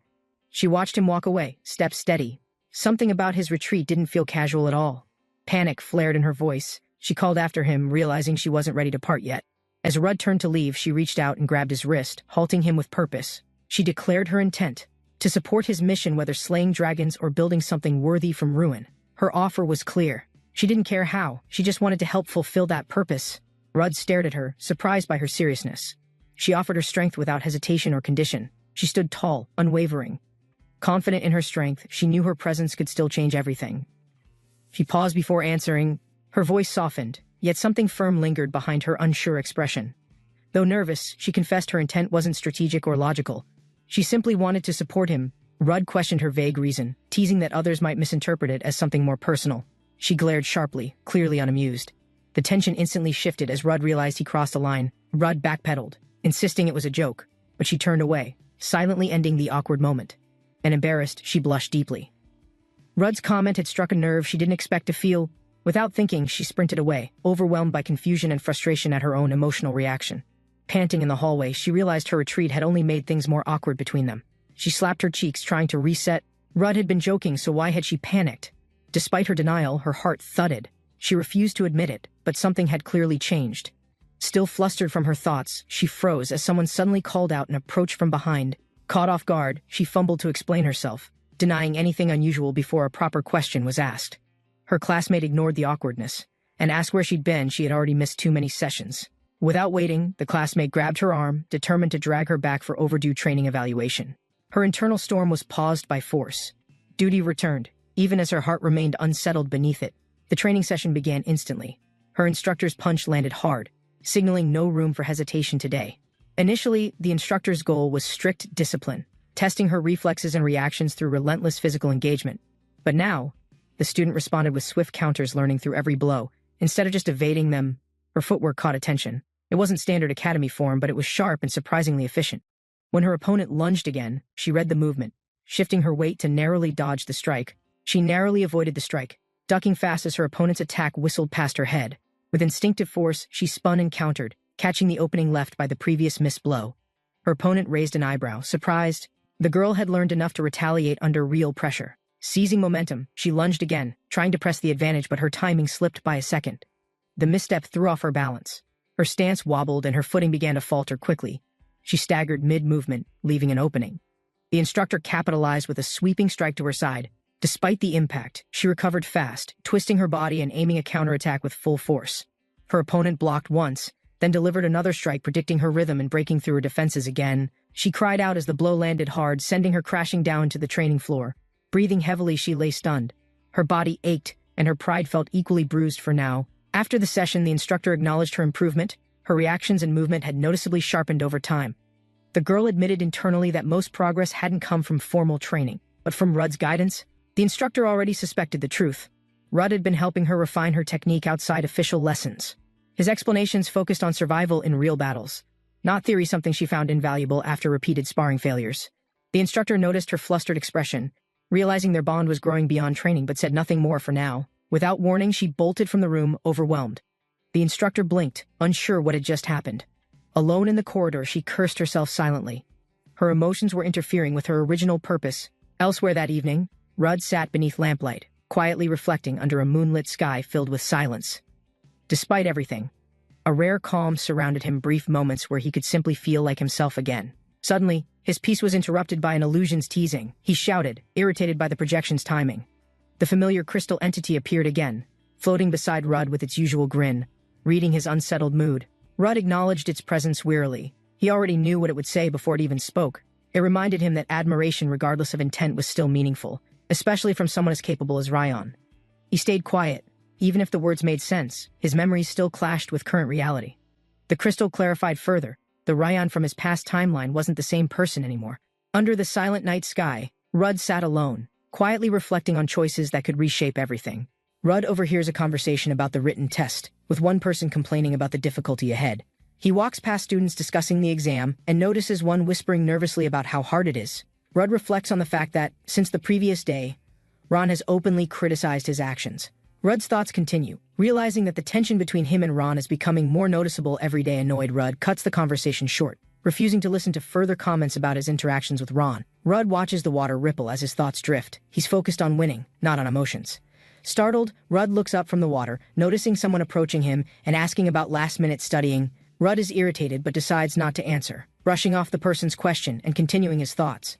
The person persists, offering good luck for the exam, but Rudd ignores them, his mind elsewhere. Rudd quickly walks away, ignoring the last remark, determined to prepare for whatever comes next. Rudd rejects the paper handed to him, uninterested in what's being offered, focused on his own goals. In the bustling cafeteria, a student taunts Rudd, offering a challenge about who can finish first. Rudd calmly chooses food, while the other student eagerly anticipates the upcoming challenge, both focused. Amused, Rudd's thoughts are interrupted by the student's teasing. reminding him that time is running out. Rudd smirks, knowing the student still has a long way to go before matching his abilities. A student proudly claims to have solved all the questions, boasting about his quick success in the exam. The other student challenges his boast, mocking him and reminding him of his recent failure in a task, and the student grows frustrated, questioning why he has to teach someone like the other student. The student responds coldly, defending his intelligence, as the other student shoots back with a glare. The other student smirks, commenting on the student's attitude, showing clear amusement at the situation. A spark ignites as a heated exchange between two students intensifies, attracting attention from those nearby. One student starts to choke while eating, clearly overwhelmed by the intensity of the argument around them. Rudd, noticing the situation, advises the student to chew properly, trying to avoid any further incidents. Another student, casually observing the commotion, remarks that women usually become closer after they argue like this. Rudd shifts the topic to the upcoming performance test, asking if everyone is prepared for it properly. Rudd smirks at the naive comment, thinking they might end up in a difficult situation during the test. A student responds, curious, asking how Rudd plans to carry all the water he's preparing. Rudd confidently answers that he'll carry it in his stomach, showing no concern about the logistics. Rudd pats his stomach jokingly, amusing himself, while others look on, unsure how to respond. The group reacts in shock, as Rudd's casual comment leads to chaos, causing them to panic. The instructor announces the upcoming performance test, detailing its importance and setting the expectations for the students. He explains that the test will take place in challenging environments, testing their ability to adapt. The instructor warns the students about the dangers of the environment, showing an image of monstrous creatures. He continues to explain that students must be prepared for any dangers, including the unexpected obstacles in the test. The instructor concludes by emphasizing the final task, finding and completing the challenge, which determines their success. The instructor introduces a figure of importance, mentioning how his reputation precedes him, causing murmurs in the crowd. He explains the importance of the upcoming challenge, warning that some will be tested more than others. The instructor holds a sword high, declaring that the final test will test both skill and strength. The instructor asks the students if they're ready to begin their journey to become true dragon slayers.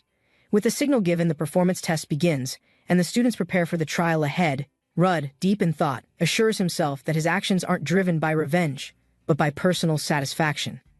As Rudd steps forward, he hears birds chirping, briefly interrupting his focus as he surveys his surroundings. Rudd senses several monsters nearby, feeling the weight of the challenge ahead but remains composed and calm.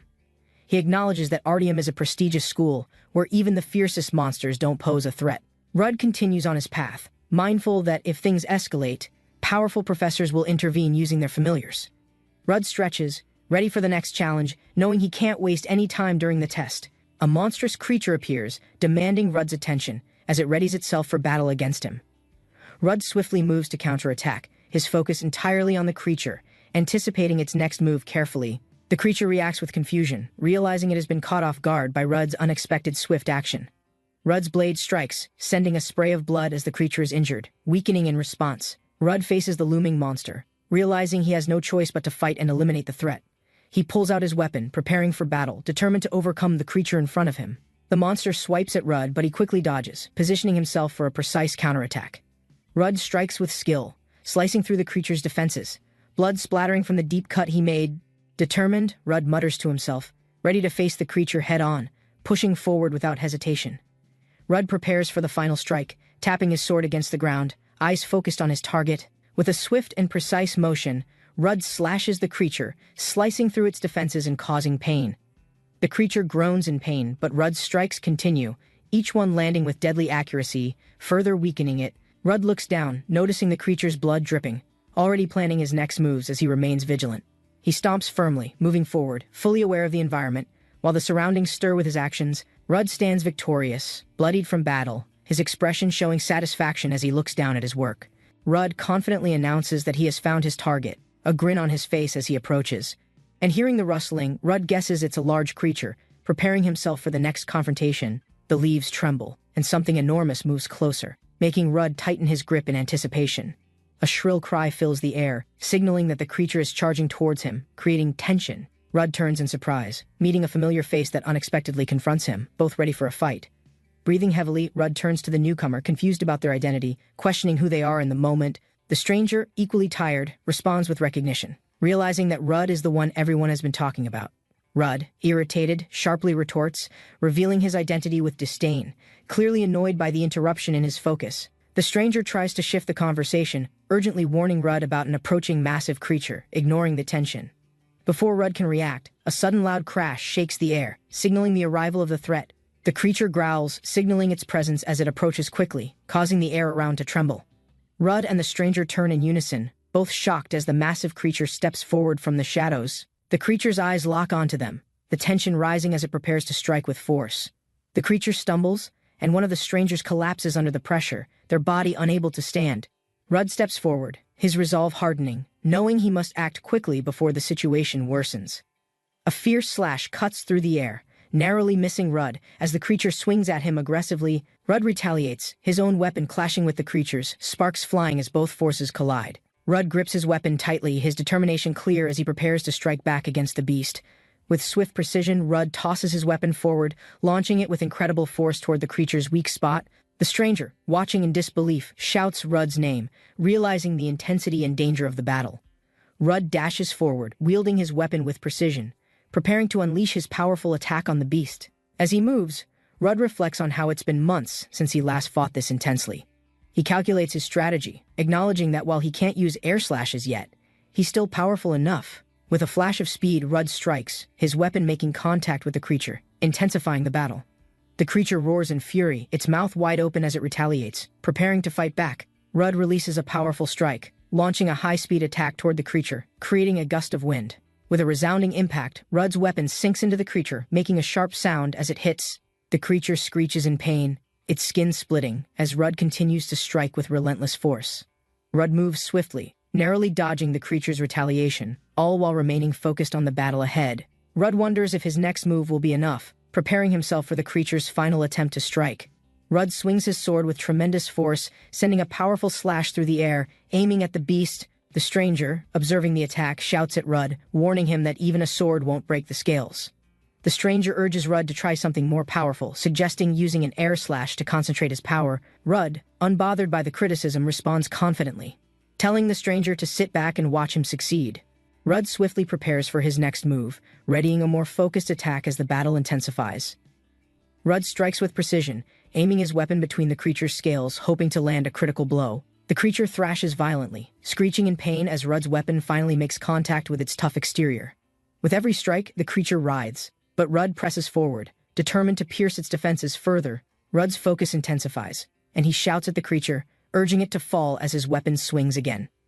In one final powerful swing, Rudd lands a decisive blow, shouting his victory as the creature falters. Rudd's weapon shatters against the creature's scales, failing to pierce its tough hide, leaving him frustrated. He curses his luck, realizing the weapon wasn't sharp enough to cut through the creature's strong neck. Rudd reassesses the situation, acknowledging the difficulty of the task, but prepares himself to continue fighting. He commands the creature to stay still, determined to find a way to strike effectively. Rudd turns to the stranger, asking if they have a spare sword, desperate for a better weapon. The stranger, dazed, watches as Rudd casually takes down the massive creature, unsure of how it's possible. In disbelief, the stranger realizes that Rudd, an academy student, is handling the creature with ease, even unarmed. Rudd calmly wipes his hands, satisfied with his success. As the creature falls after the brutal battle, Rudd introduces himself as he turns to the stranger, expressing gratitude for their assistance, despite the chaos. The stranger hesitates but agrees, apologizing for their earlier skepticism and thanking Rudd for his help. The stranger, wiping off sweat, asks Rudd if it's okay to consider him a rival, showing respect. Rudd is taken aback by the request, confused by the stranger's sudden challenge. After their intense battle, the stranger explains, admitting his past confidence but now acknowledging Rudd's overwhelming strength, far surpassing his own. He admits he has realized his own weakness after seeing Rudd's abilities, yet refuses to give up. Rudd rises, accepting the stranger's challenge, fully aware of the rivalry forming, ready for the next battle. The stranger, excited, tries to engage with Rudd, but his enthusiasm makes Rudd feel uncomfortable and awkward. Rudd, feeling the tension, awkwardly agrees, trying to brush off the stranger's excessive enthusiasm with a sarcastic response. The stranger continues, teasing Rudd, causing him to snap back in frustration, embarrassed by the situation. Just then, a familiar voice cuts through, identifying itself as a teacher, distracting the two from their argument. The teacher, now present, sternly directs them back to the group, reminding them to focus on the test.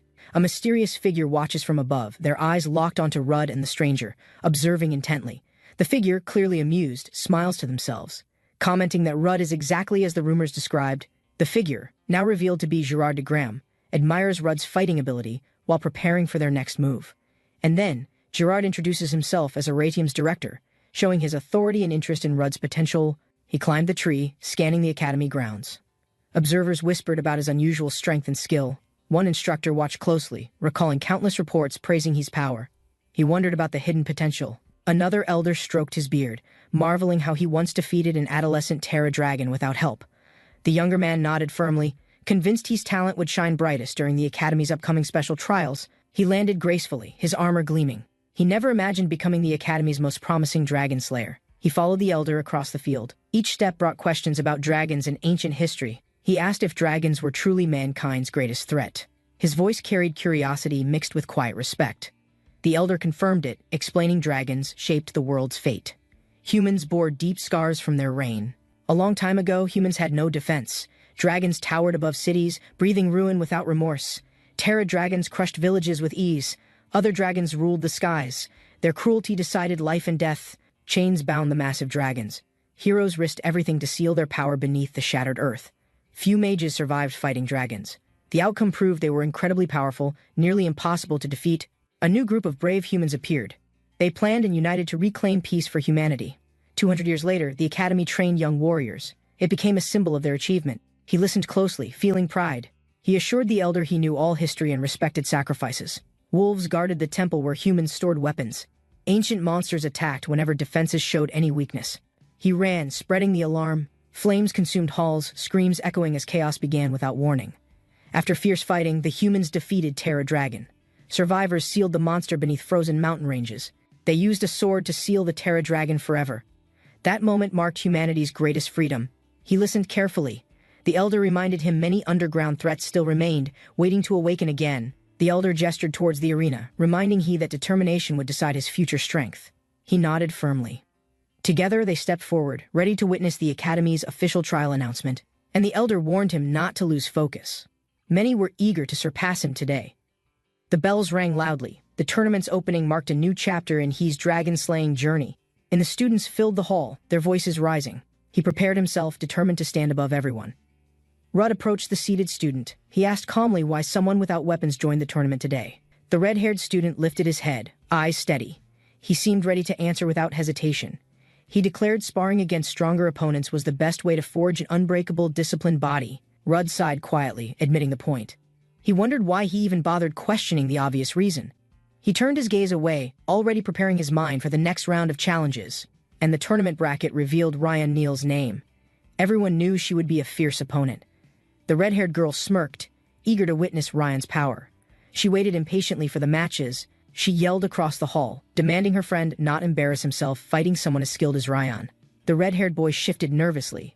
He questioned if Ryan's strength was really as great as rumored. Rudd stepped closer, confirming Ryan was likely the strongest among all first-year students in the academy. Rudd rested his hand on the sword, steadying his thoughts before the match would begin. He looked up with determination. This time, he believed no one here was stronger than him. Spectators filled the arena stands. Their excited voices created a restless energy before the tournament battles started. Ryan finally appeared, crossing the arena floor. She watched everyone, searching for her first opponent. She stopped in front of him, remarking he was late. Rudd felt her confidence fill the air. Balak stepped forward, introducing himself calmly. He raised his hand, preparing to show his respect. Ryan interrupted without hesitation. She said she already knew his name and wanted no delays here. Balak frowned, reminding her it was tradition to announce names before fighting. He felt dismissed completely. Ryan drew her sword in one motion. A sharp slash split the air between them instantly. Blood dripped from Balak's hand. He realized she struck before he even saw her blade move. Ryan crouched low, her blade ready.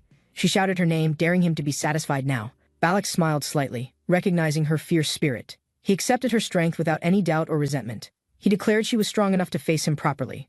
His muscles tensed, ready for combat. Ryan lunged forward, sword slicing through the air. She attacked with precise speed aimed straight at him. The impact shook the arena floor. Dust and wind exploded as their clash finally began in earnest. Balak crossed his arms tightly. He absorbed the entire strike using only the strength he trained. Ryan's eyes widened. She realized he blocked her powerful attack without magic, relying only on muscle. Balak stood tall, flexing confidently. He declared everyone should witness the unmatched power of his trained body. Balak flexed his arms proudly. He repeated his challenge, daring everyone to admire his perfect strength. Ryan narrowed her eyes. She still couldn't believe he blocked everything without using any magic defense. Balak charged forward with speed. His steps echoed across the arena, shocking everyone who watched silently. He leapt high, fist aimed straight at Rion's shoulder. The impact promised to break her guard. Her sword met his punch, metal and muscle collided, sending sparks flashing between their locked weapons. Their weapons clashed again. Rion steadied her breath, studying every small movement in Balak's defense. Her eyes locked on his shoulder. She decided to strike the exposed spot without any hesitation. Balak noticed her focus. He prepared his counter, knowing exactly what she would attempt next.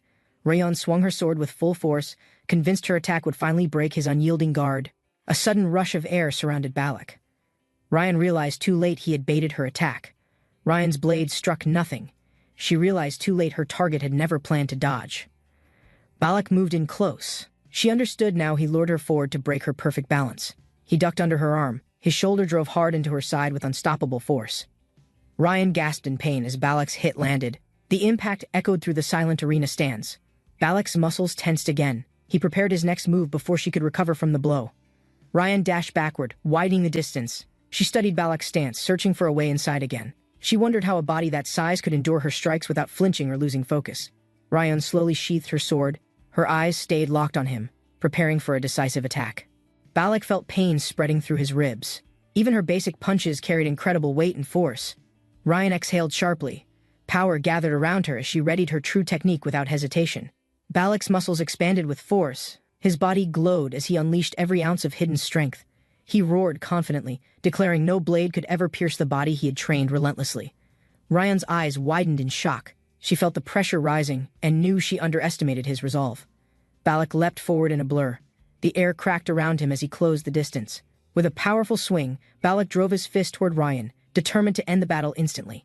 Balak slammed his fist down, but Rion slipped free, her movements precise despite his raw power. She glared fiercely. Her voice was steady as she explained why she refused to use swords. Rion shouted angrily, calling him an exhibitionist. She struck hard, her punch landing squarely in his chest.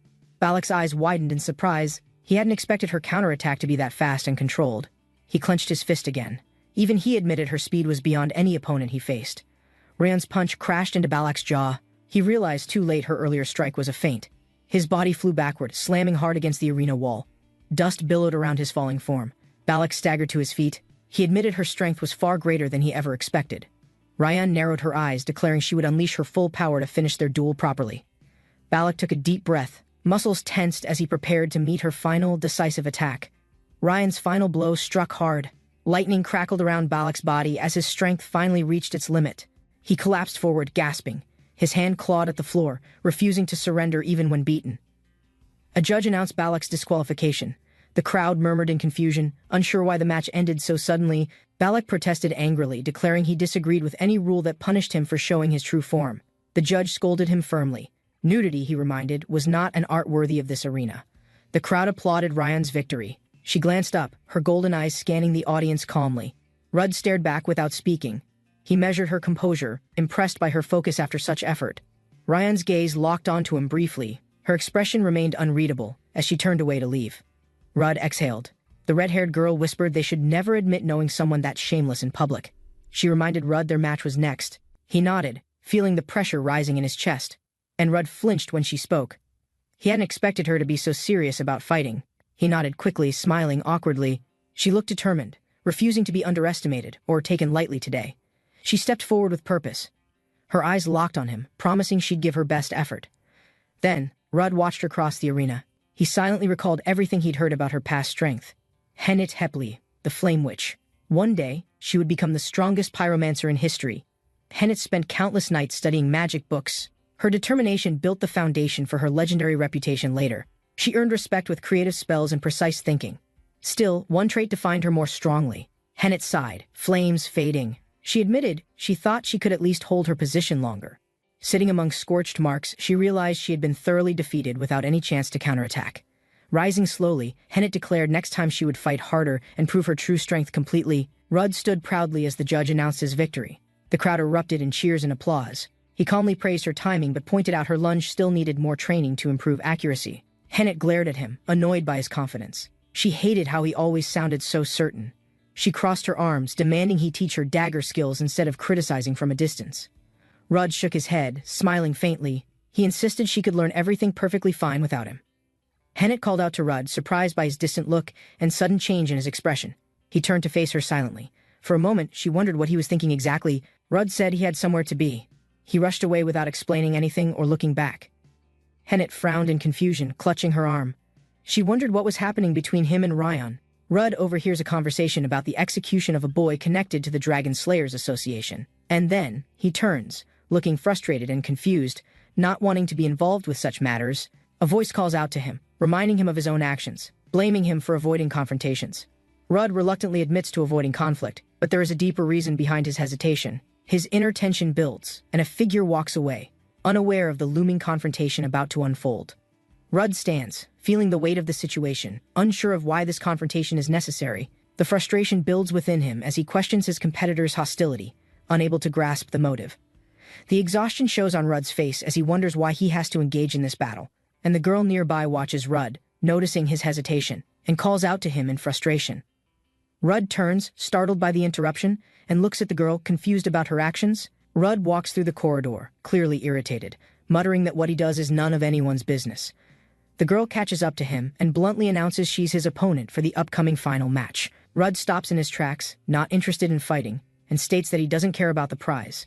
The girl responds fiercely, expressing her intention to win, causing Rudd to tense up in response. She challenges him with a strong remark, causing Rudd to turn around, startled by her words. Rudd glares at the girl, defending himself as she accuses him of jumping to conclusions too quickly. The girl argues back, frustrated, questioning why Rudd is acting this way. As the tension rises, Rudd snaps, telling her to shut up, unable to hold his temper any longer. In a swift move, Rudd grabs the girl by the arm, making a forceful statement. The girl looks up in confusion, clearly not understanding why Rudd is acting so aggressively. Rudd stands in the rain, warning the girl not to even think about crossing him again. The girl seems unfazed as Rudd yells at her, ordering her to give it her best. Rudd watches as the girl strikes, a powerful move that sends him stumbling back in surprise. Blood drips from Rudd's hand, his expression grim as he realizes the seriousness of the situation. Rudd's clothes are drenched, but he maintains his stance, muttering that she won't beat him easily. Rudd watches as the girl struggles, thinking she made a foolish decision challenging him like this.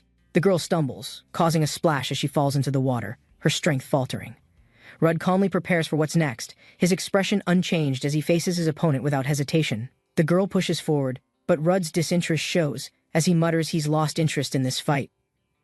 Turning around, Rudd prepares to walk away, clearly unimpressed by the situation and the girl's persistence. Rudd looks down at the girl, smiling coldly, knowing she's already defeated in this confrontation. The girl, struggling, clenches her fist, acknowledging her defeat but still holding on to her defiance. She knows the fight is over, but there's still a glimmer of unwillingness to surrender.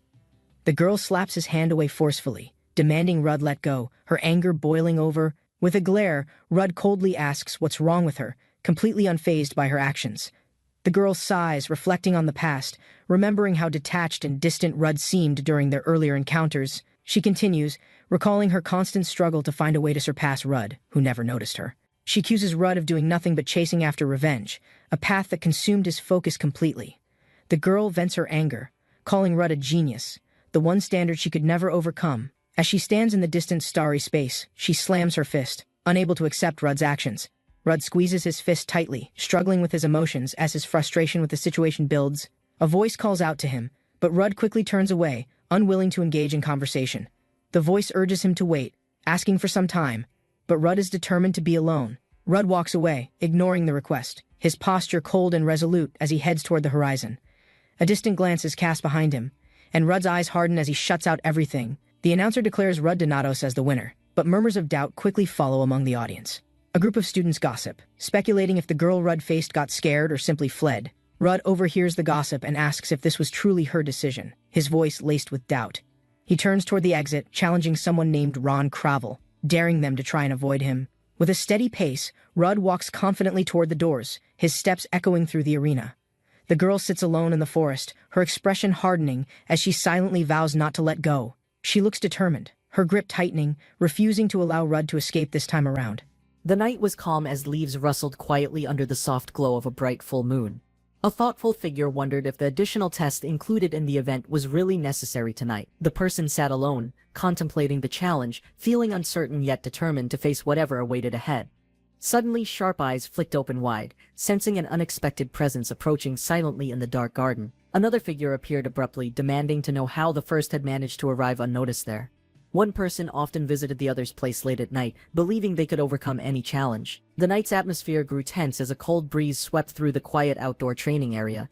Suddenly, a powerful force struck, breaking the moment's silence with an intense, explosive impact. The first opponent called out, signaling the start of their final, decisive match under the moonlight.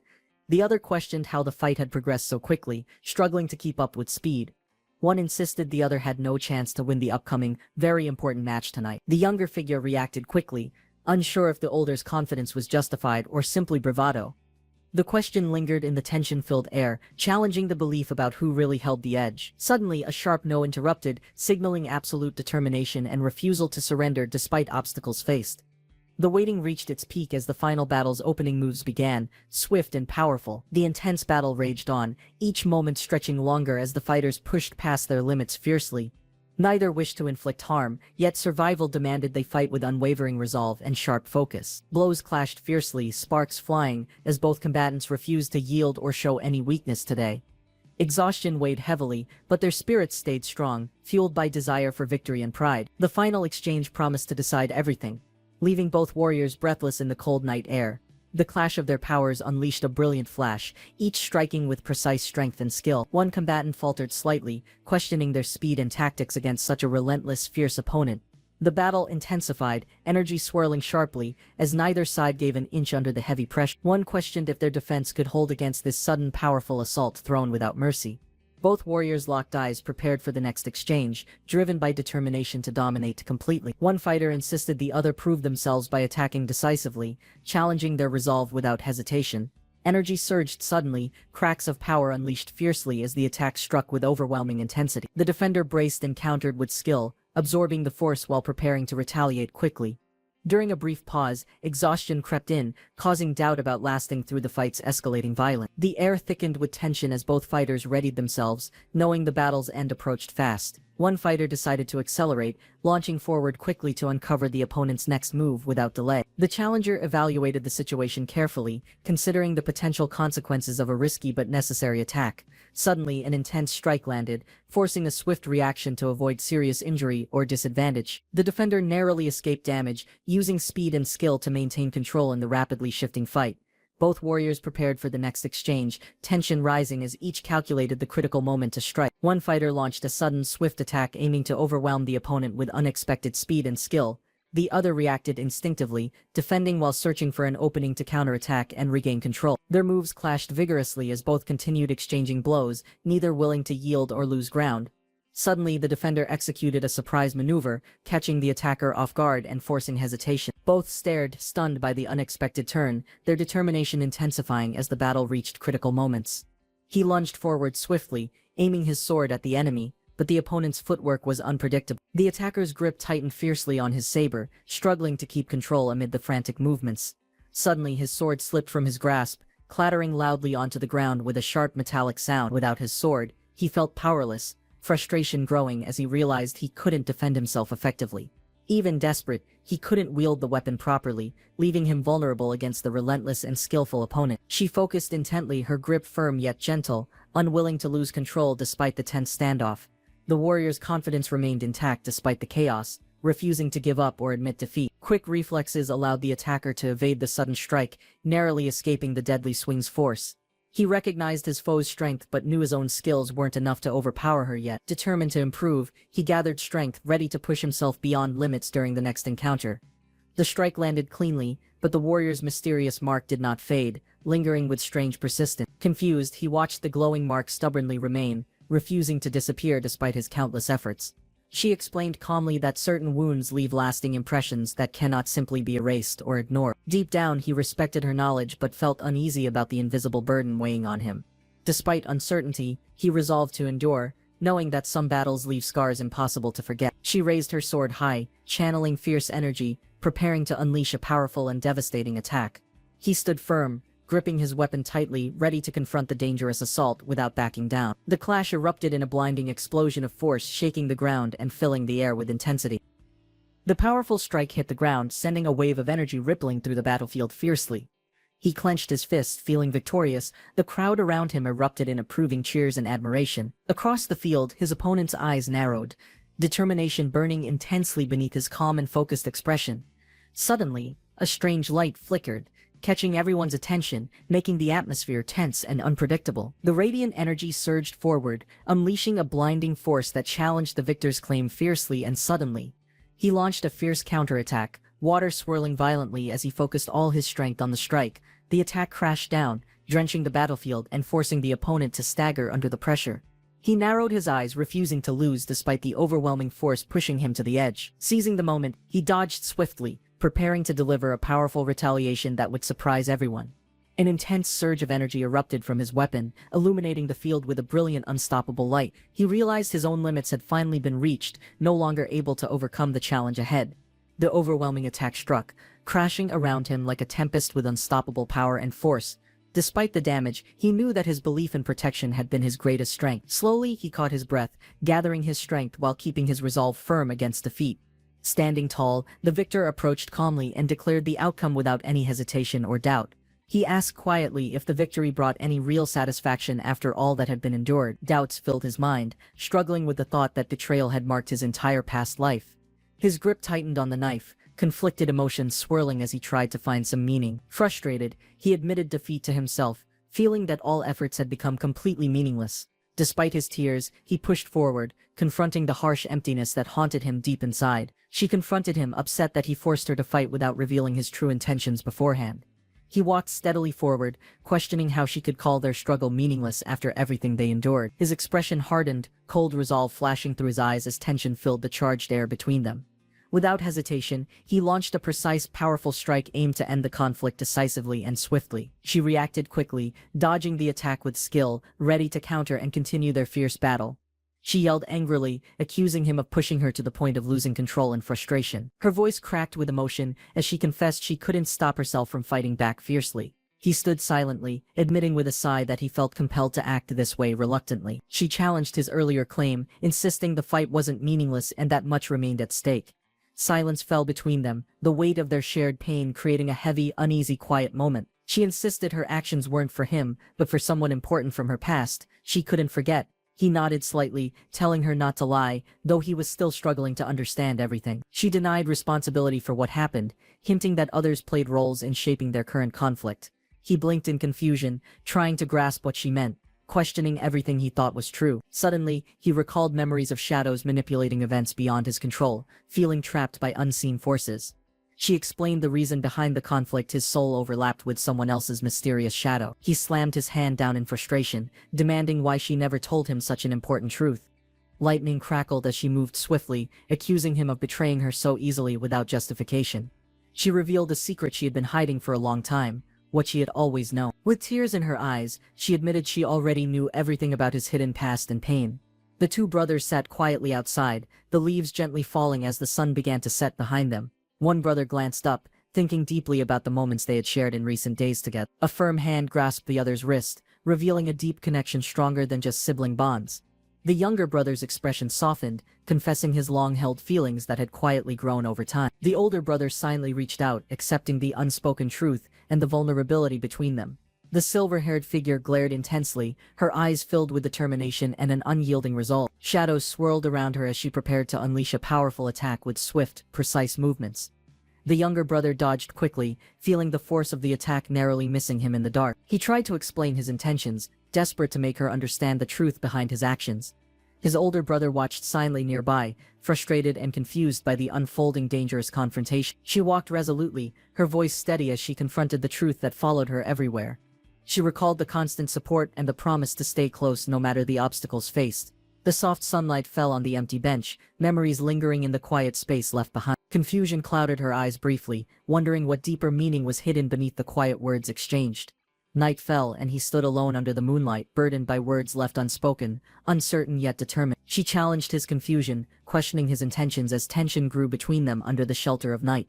He confessed to protecting her, though his actions often went unnoticed amidst their complicated feelings and past. Her worries intensified as she struggled to believe his sudden concern amid their constant disagreements.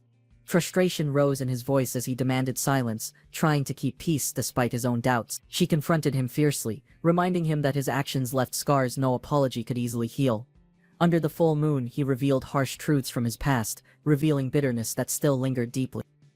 Under the night sky, shadows danced among the grass, hinting at secrets yet to be unveiled. The soft rustle of leaves surrounded them as emotions began to surface, fragile and unspoken. She hesitated, glancing at him, uncertain about the feelings blossoming within her heart. Their lives had intertwined, fragile threads connecting them, yet doubts lingered just beneath the surface. In that moment, she resolved to embrace her feelings, knowing they were worth the risk.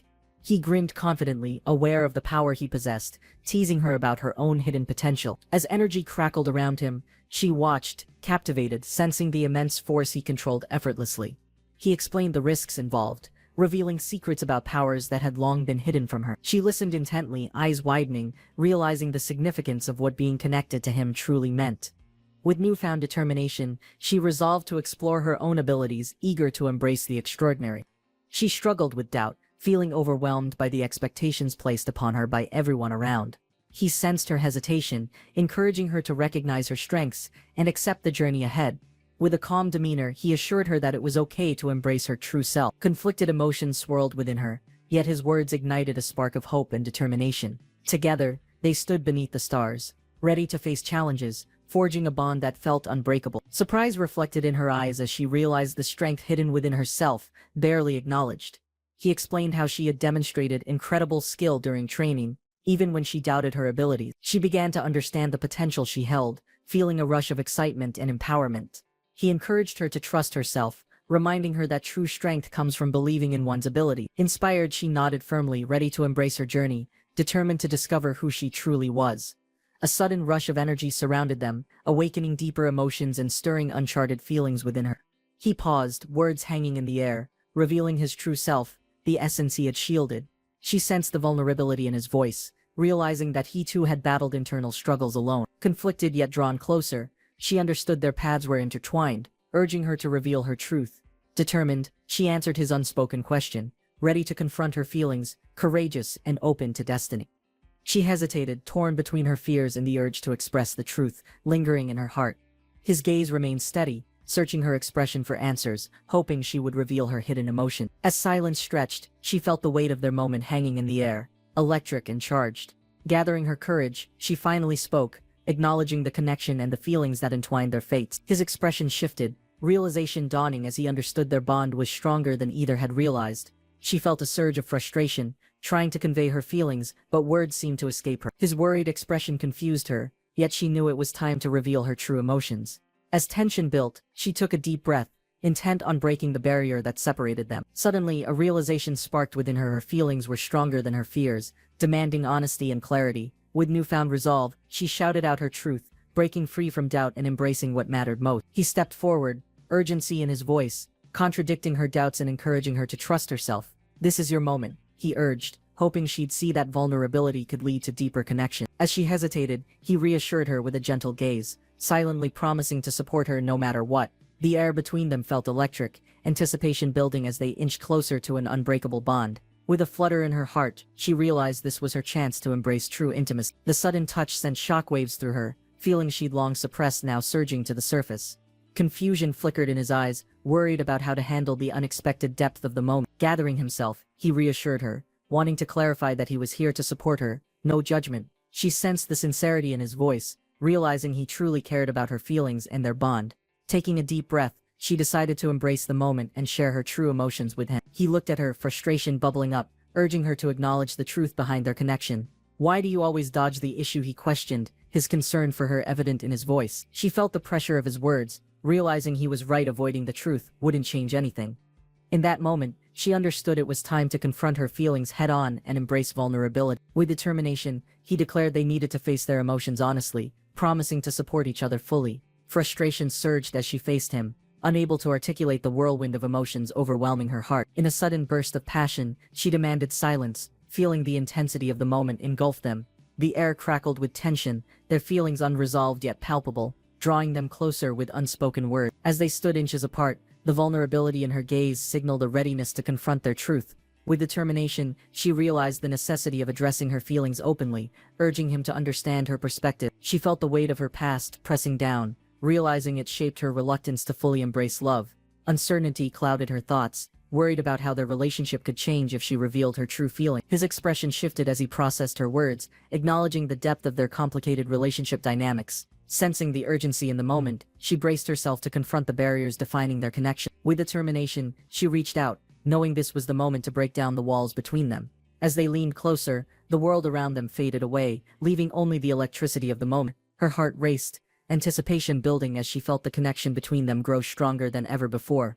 In a sudden, unexpected spark, their lips met, an unspoken promise of vulnerability and shared emotion. Time seemed to stand still as they shared this moment, feeling a bond to deepen beyond their fears. Pulling back slightly, he gazed into her eyes, searching for affirmation that they were both ready.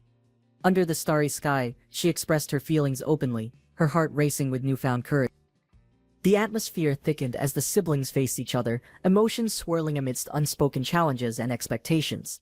Tension rose sharply. The older brother clenched his fists, determination igniting within him like a raging fire. With a sudden burst, he unleashed his power, a fierce energy radiating from his body into space. He was ready to prove himself, to surpass the expectations that always loomed over his existence. In that decisive moment, he narrowed his eyes, a clear vision of victory blazing in his mind. Overwhelmed by confusion, he buried his face in his hands, frustration clouding his thoughts and judgment. Shadows flickered around him, adding weight to his thoughts as uncertainty gnawed at his confidence deeply. A soft voice broke through the silence. It offered support and understanding, inviting him to share. He hesitated, fear gripping him, but something within urged him to confront his truth and past. The moment hung heavy, but he steeled himself to speak, hoping for clarity and possible relief. Suddenly, a crystal glowed brightly, capturing his attention, its mysterious energy pulsing with undeniable power and allure. Curiosity danced in his eyes as he reached out cautiously, sensing the potential hidden within its depths. A voice filled the room, warning him of dangers, but his determination outweighed any lingering doubts inside. In a moment of recklessness, he grasped it tightly, unleashing a surge of raw energy and emotions. An unexpected wave of heat engulfed him, and a shout escaped his lips, echoing his struggle profoundly. Recovering from the shock, he finally stood up, determination igniting once more within his very core. The scene shifted. A looming presence entered, marked by authority and an inscrutable expression on their face. Words filled the air, accusatory yet probing, challenging his decisions and the path he had chosen. He felt the weight of expectations again, but this time, he was ready to confront them. Gathering his thoughts, he spoke firmly. Clarity had emerged amid chaos, setting him on a new journey. The weight of the situation hung in the air, uncertainty clashing with unyielding determination among the group. An elder's stern gaze swept over them, questioning the logic of their recent actions and choices. Tension simmered as others shared their thoughts, recalling past decisions and the heavy consequences they carried. Memories of long-forgotten doors lingered, sparking curiosity and hope for what lay beyond their reach. As they finally arrived, tiny sparks of anticipation ignited, marking the beginning of an uncertain journey ahead. Before them stood Arathium's treasury, grand and imposing. Its immense power beckoned, promising secrets and treasure. Warnings echoed through the air as they stepped closer, fear mingling with curiosity for the unknown. A hidden mechanism glowed ominously, indicating that unlocking its secrets would require significant courage and cleverness. Anticipation grew, each heart racing as they contemplated the treasures inside and the dangers that awaited. Resolutely, they prepared themselves for the trials ahead, knowing they must confront whatever fate awaited them. A mysterious energy enveloped him as he stepped forward, curiosity battling with a growing sense of urgency. The atmosphere shifted dramatically, hints of hidden powers swirling in the air around the treasury door. While assessing the situation, he realized this moment could define their fate and future possibilities. Memories of past encounters ignited hope, recalling tales of bravery that came from overcoming challenges together. Encouraged by determination, he took a deep breath, ready to embrace whatever lay beyond those doors. As he stepped inside, the treasury dazzled him, wonders and treasures glittered, filling the vast space. Voices echoed around him, a mix of awe and caution as discussions turned to potential risks ahead. Despite the excitement, he felt a familiar weight. The responsibility of their quest loomed over his thoughts. With determination, he pointed towards a crystal, its vibrant glow capturing his attention, promising ancient secrets. Fearless yet cautious, he vowed to uncover the truth behind its mysteries, ready to face any danger. Excitement surged through him as he exclaimed, found it revealing a hidden artifact that shimmered enticingly. The atmosphere shifted with anticipation as everyone turned to see what he had discovered within. Holding it aloft, he declared its mystical origins, hinting at unimaginable powers waiting to be unlocked. The ancient legends surrounding it spoke of great potential, yet also of dangers that could ensue. He felt compelled to wield this artifact, trusting in their strength and the journey ahead. Confidently, he addressed the group, explaining that he was now ready to harness the power within. The shimmering artifact reflected hopes and dreams, as he considered the potential it held for them all. He could feel the energy surging, and the air crackled with possibilities just waiting to be unleashed. Holding it firmly, he vowed to wield this power responsibly, determined to fulfill their mission together. Suddenly, an unexpected rush ignited around him, signaling that the artifact's true power was about to manifest. Puzzled, he wondered why the artifact was reacting, sensing an unexpected connection to something much deeper. A sudden flash of light captured his attention. It triggered memories he hadn't anticipated, stirring confusion. As unfamiliar images swirled, he realized he was tapping into hidden layers of the artifact's essence. It wasn't just an object of power, it held fragments of history waiting to be revealed. His heart raced as he processed this revelation, knowing it could change everything they believed possible.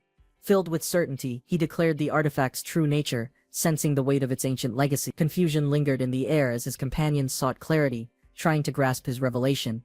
He pressed on, making connections between their current situation and the artifact's history, piecing together vital clues. Excitement bubbled beneath the surface. They were on the verge of discovering something pivotal and transformative. Pointing towards the horizon, he urged them to follow his lead, knowing that adventure awaited them ahead. The artifact began to glow intensely, radiating a brilliant light that captured everyone's attention and curiosity. A shockwave surged through the air, sending vibrations that stirred the ground beneath their feet. As the brightness expanded, mysterious symbols appeared in the surrounding darkness, hinting at ancient secrets awakening. A colossal dragon silhouette emerged from the depths, its powerful presence shaking the very fabric of reality. The calm before the storm seemed fragile as darkness crept over the ancient, forgotten castle ruins. The once proud castle now lay in ruin, its history overshadowed by ominous legends and forgotten battles. The terrifying screams and the pounding storms of midnight forged the sounds echoing in the ruined walls. Despite the ruin's tragic past, a young man held a mysterious stone, lost in deep contemplation. He questioned the origin of the stone and the castle's treasures, searching for clues within himself. The treasure chest contained many prizes, but nothing resembled the strange glowing stone in his hand. He wondered if the lightning dragon had ever invaded its resting place inside the ancient treasury. Perhaps the stone had been there since the very beginning, untouched by time or calamity. The stone's glow persisted despite centuries passing since the lightning dragon's power was sealed away. He remained silent, uncertain whether the stone held the answers he desperately sought. He questioned the crystal's awakening power, sensing it might disturb forces better left undisturbed for years. The crystal's intricate structure seemed more complex than legends had ever described to any curious scholar. Recent events hinted the lightning dragon's return might be closer than anyone had expected or guessed. Only a few months remained before dangerous disruptions began, changing the world as they knew it. The prophecy grew clearer, warning of coming chaos and challenging their understanding of forgotten powers. He decided to take the mysterious stone with him, prepared for whatever dangers its power might bring. Compared the stone's power to a branch of dynamite, ready to ignite with the slightest provocation. He realized the stone's potential could end all life on the continent if wielded recklessly. Acknowledging the stone's danger, he weighed the consequences of its use against possible catastrophic outcomes. Determined, he accepted the burden, knowing some decisions could alter the world's delicate balance forever. He dismissed concerns, believing the dragon was long dead, another relic of the past without power. Despite uncertainty, he prepared for conflict, knowing the future depended on protecting the coming generation. While awaiting allies, he focused on training, determined to be ready when danger inevitably arrived. Unexpectedly, a voice interrupted, sensing something was amiss within the quiet halls of the academy. He forced a smile, hiding his doubt and trying to maintain control over the tense situation. Doubts surfaced as another questioned the real impact of their actions, and the truth behind their beliefs. Defensive yet honest, they expressed frustration over being misunderstood and misjudged by doubtful peers. Realization hit that courage mattered more than perfect success in shaping their uncertain, dangerous future. A willingness to learn from past failures inspired hope for overcoming the challenges ahead with resilience. Mutual understanding began to grow, strengthening their resolve to face what lay beyond the horizon. He tried to explain himself, but the other man remained silent, refusing to respond or show emotion. The silence lingered, creating tension between them as the weight of the situation settled heavily. Wondering about the reason for silence, suspicion grew that something serious was being hidden deep inside. Doubt filled the room as one questioned the other's innocence in the unfolding troubling events. Despite uncertainty, determination grew to uncover the truth lurking behind the silent, unreadable expression. He acknowledged his past mistakes, knowing his actions were misunderstood and judged unfairly by others. Despite harsh criticism, he insisted his intentions were good, trying to explain himself calmly and clearly. He described the old village as peaceful and quiet, a place where he once found solace. He recalled spending his nights hunting seasonally, working hard to provide and survive among wild animals. His family's presence was a constant source of comfort and motivation, strengthening him through difficult times. He remembered feeling happy in simpler times, before chaos disrupted his once peaceful life completely. Everything changed when the dragon appeared, bringing destruction that shattered his world without mercy. The once peaceful villages were destroyed, leaving only him and his brother as survivors of the tragedy. He revealed he had a big brother who shared the hardship, creating a fragile bond between them. Though apart now, the memory of his brother remained a bittersweet reminder of a lost past. Holding a simple pastry, he was reminded of his big brother and the bond they once shared long ago. Memories flooded back vividly, showing moments of support and survival during their darkest times together. He acknowledged deep gratitude, believing his brother's presence was the reason he endured everything. Silence filled the room as they reflected on the past and the weight of what lay ahead. With quiet resolve, he declared it was time to face the next challenge without hesitation or fear.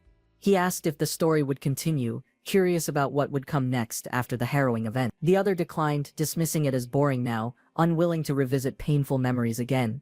He reflected on how everything was lost, and how he desired to rewind time and fix it all. Quiet footsteps echoed as he deliberately left the room, distancing himself from the heavy path. His hand rested on the doorframe, hesitating just before shutting the door on that chapter. He showed clear exhaustion, struggling to keep up appearances despite the toll on his body and mind. There was concern about his condition, especially given the demanding and dangerous tasks he faced. Despite the difficulties, he convinced himself and others that he was still strong and capable enough. Deep down, he knew the truth: his injuries were serious and could end his journey prematurely. He warned that if pushed too far, he might lose control, bringing destruction upon everyone around him.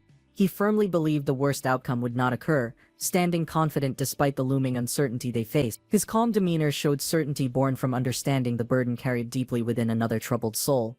He embraced the weight of truth, knowing the man's guilt was too great to ignore or forgive. He struggled alone, feeling his efforts were not enough despite relentless practice under the dim morning light. The past weeks had been harsh, filled with injuries and setbacks that tested his growing determination intensely. Recognizing the need for change, he resolved to prepare more thoroughly, foreseeing tougher challenges waiting ahead. His fingers clenched tightly, promising himself to overcome every obstacle and improve no matter what it took. Determined, he searched for new methods and training tips, hoping to transform setbacks into future victories. He entered confidently, fully aware the new skill was a crucial gift handed from the past. Reflecting on past failures, he remembered how struggling led him to seek deeper understanding and growth. The technique was exactly what he needed, carefully practiced and ready for use in intense moments. Though uncertain about the future, he believed mastering this skill would push him beyond previous limits. In the training hall, advice from friends reminded him that dedication and effort were key to progress. He wondered why the two were fighting again, recalling the tension that often surrounded their meetings. They explained their practice routine, emphasizing discipline and how they continually challenged themselves to improve. Despite complaints from others, they stayed committed, refusing to let criticism diminish their shared determination.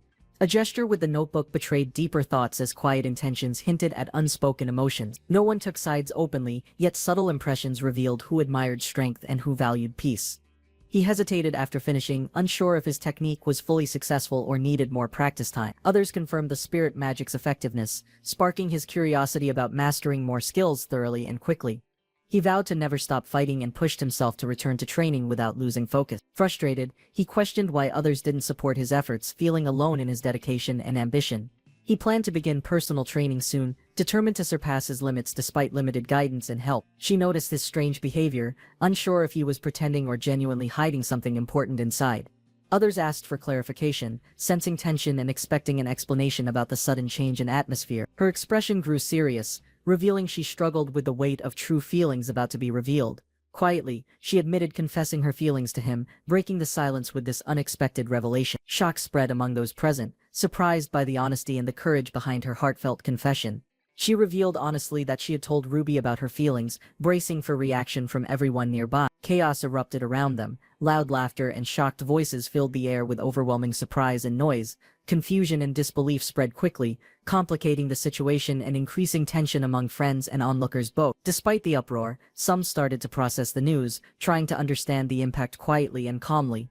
He retreated quietly, puzzled by the chaos, needing time alone to sort through his own thoughts. He instructed the students firmly, warning that disrespect towards seniors would not be tolerated under any circumstance. One student shouted back defiantly, demanding an immediate apology for perceived mistreatment without hesitation. Others nearby questioned the identity of the challenger, curious about the tension brewing between them all. A bystander explained quietly that insults had been exchanged before, hinting at unresolved conflicts and grudges. Finally, the leader demanded respect, reminding everyone that growing up meant learning to apologize and accept faults. He recognized his rival, feeling intense anger, and considered it justified to curse and confront him directly. Suddenly, the rival struck fiercely, catching him off guard with unexpected strength and violent force. The impact sent him flying backward, overwhelmed by the sudden brutal attack from someone he despised. Despite the pain, he demanded an apology, refusing to show weakness or back down under pressure. The rival mocked him, dismissing apologies as meaningless and taunting him to return when ready to fight.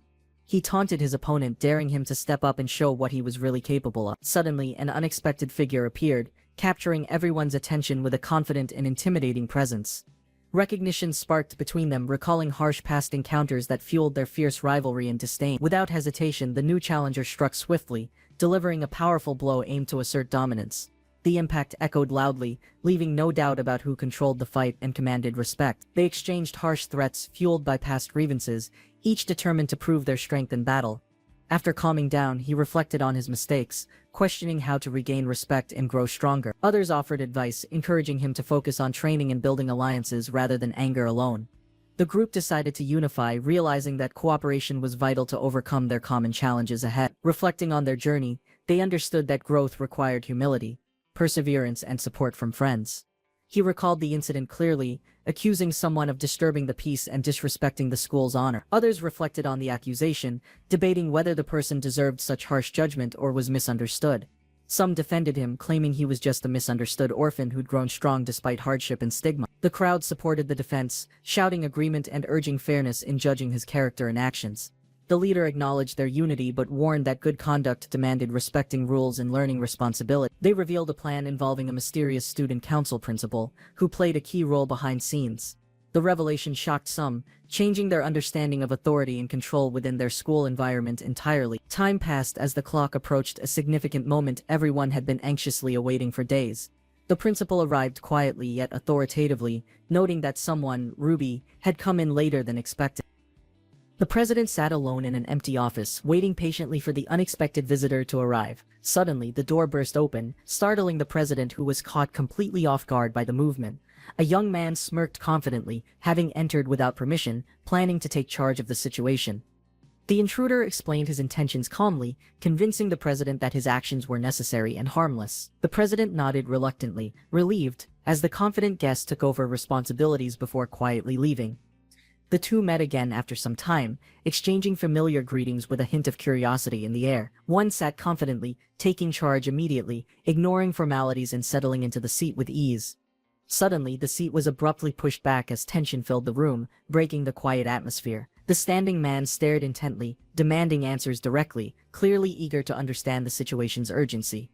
The other calmly confessed it involved a notorious student council, hinting at significant trouble brewing nearby. Frustration erupted as accusations flew, questioning why a certain name seemed to invite ongoing conflict. The other explained calmly, revealing a complex history filled with misunderstandings and deep-seated grudges. A heartfelt confession emerged, expressing the need to confront past mistakes to move forward peacefully.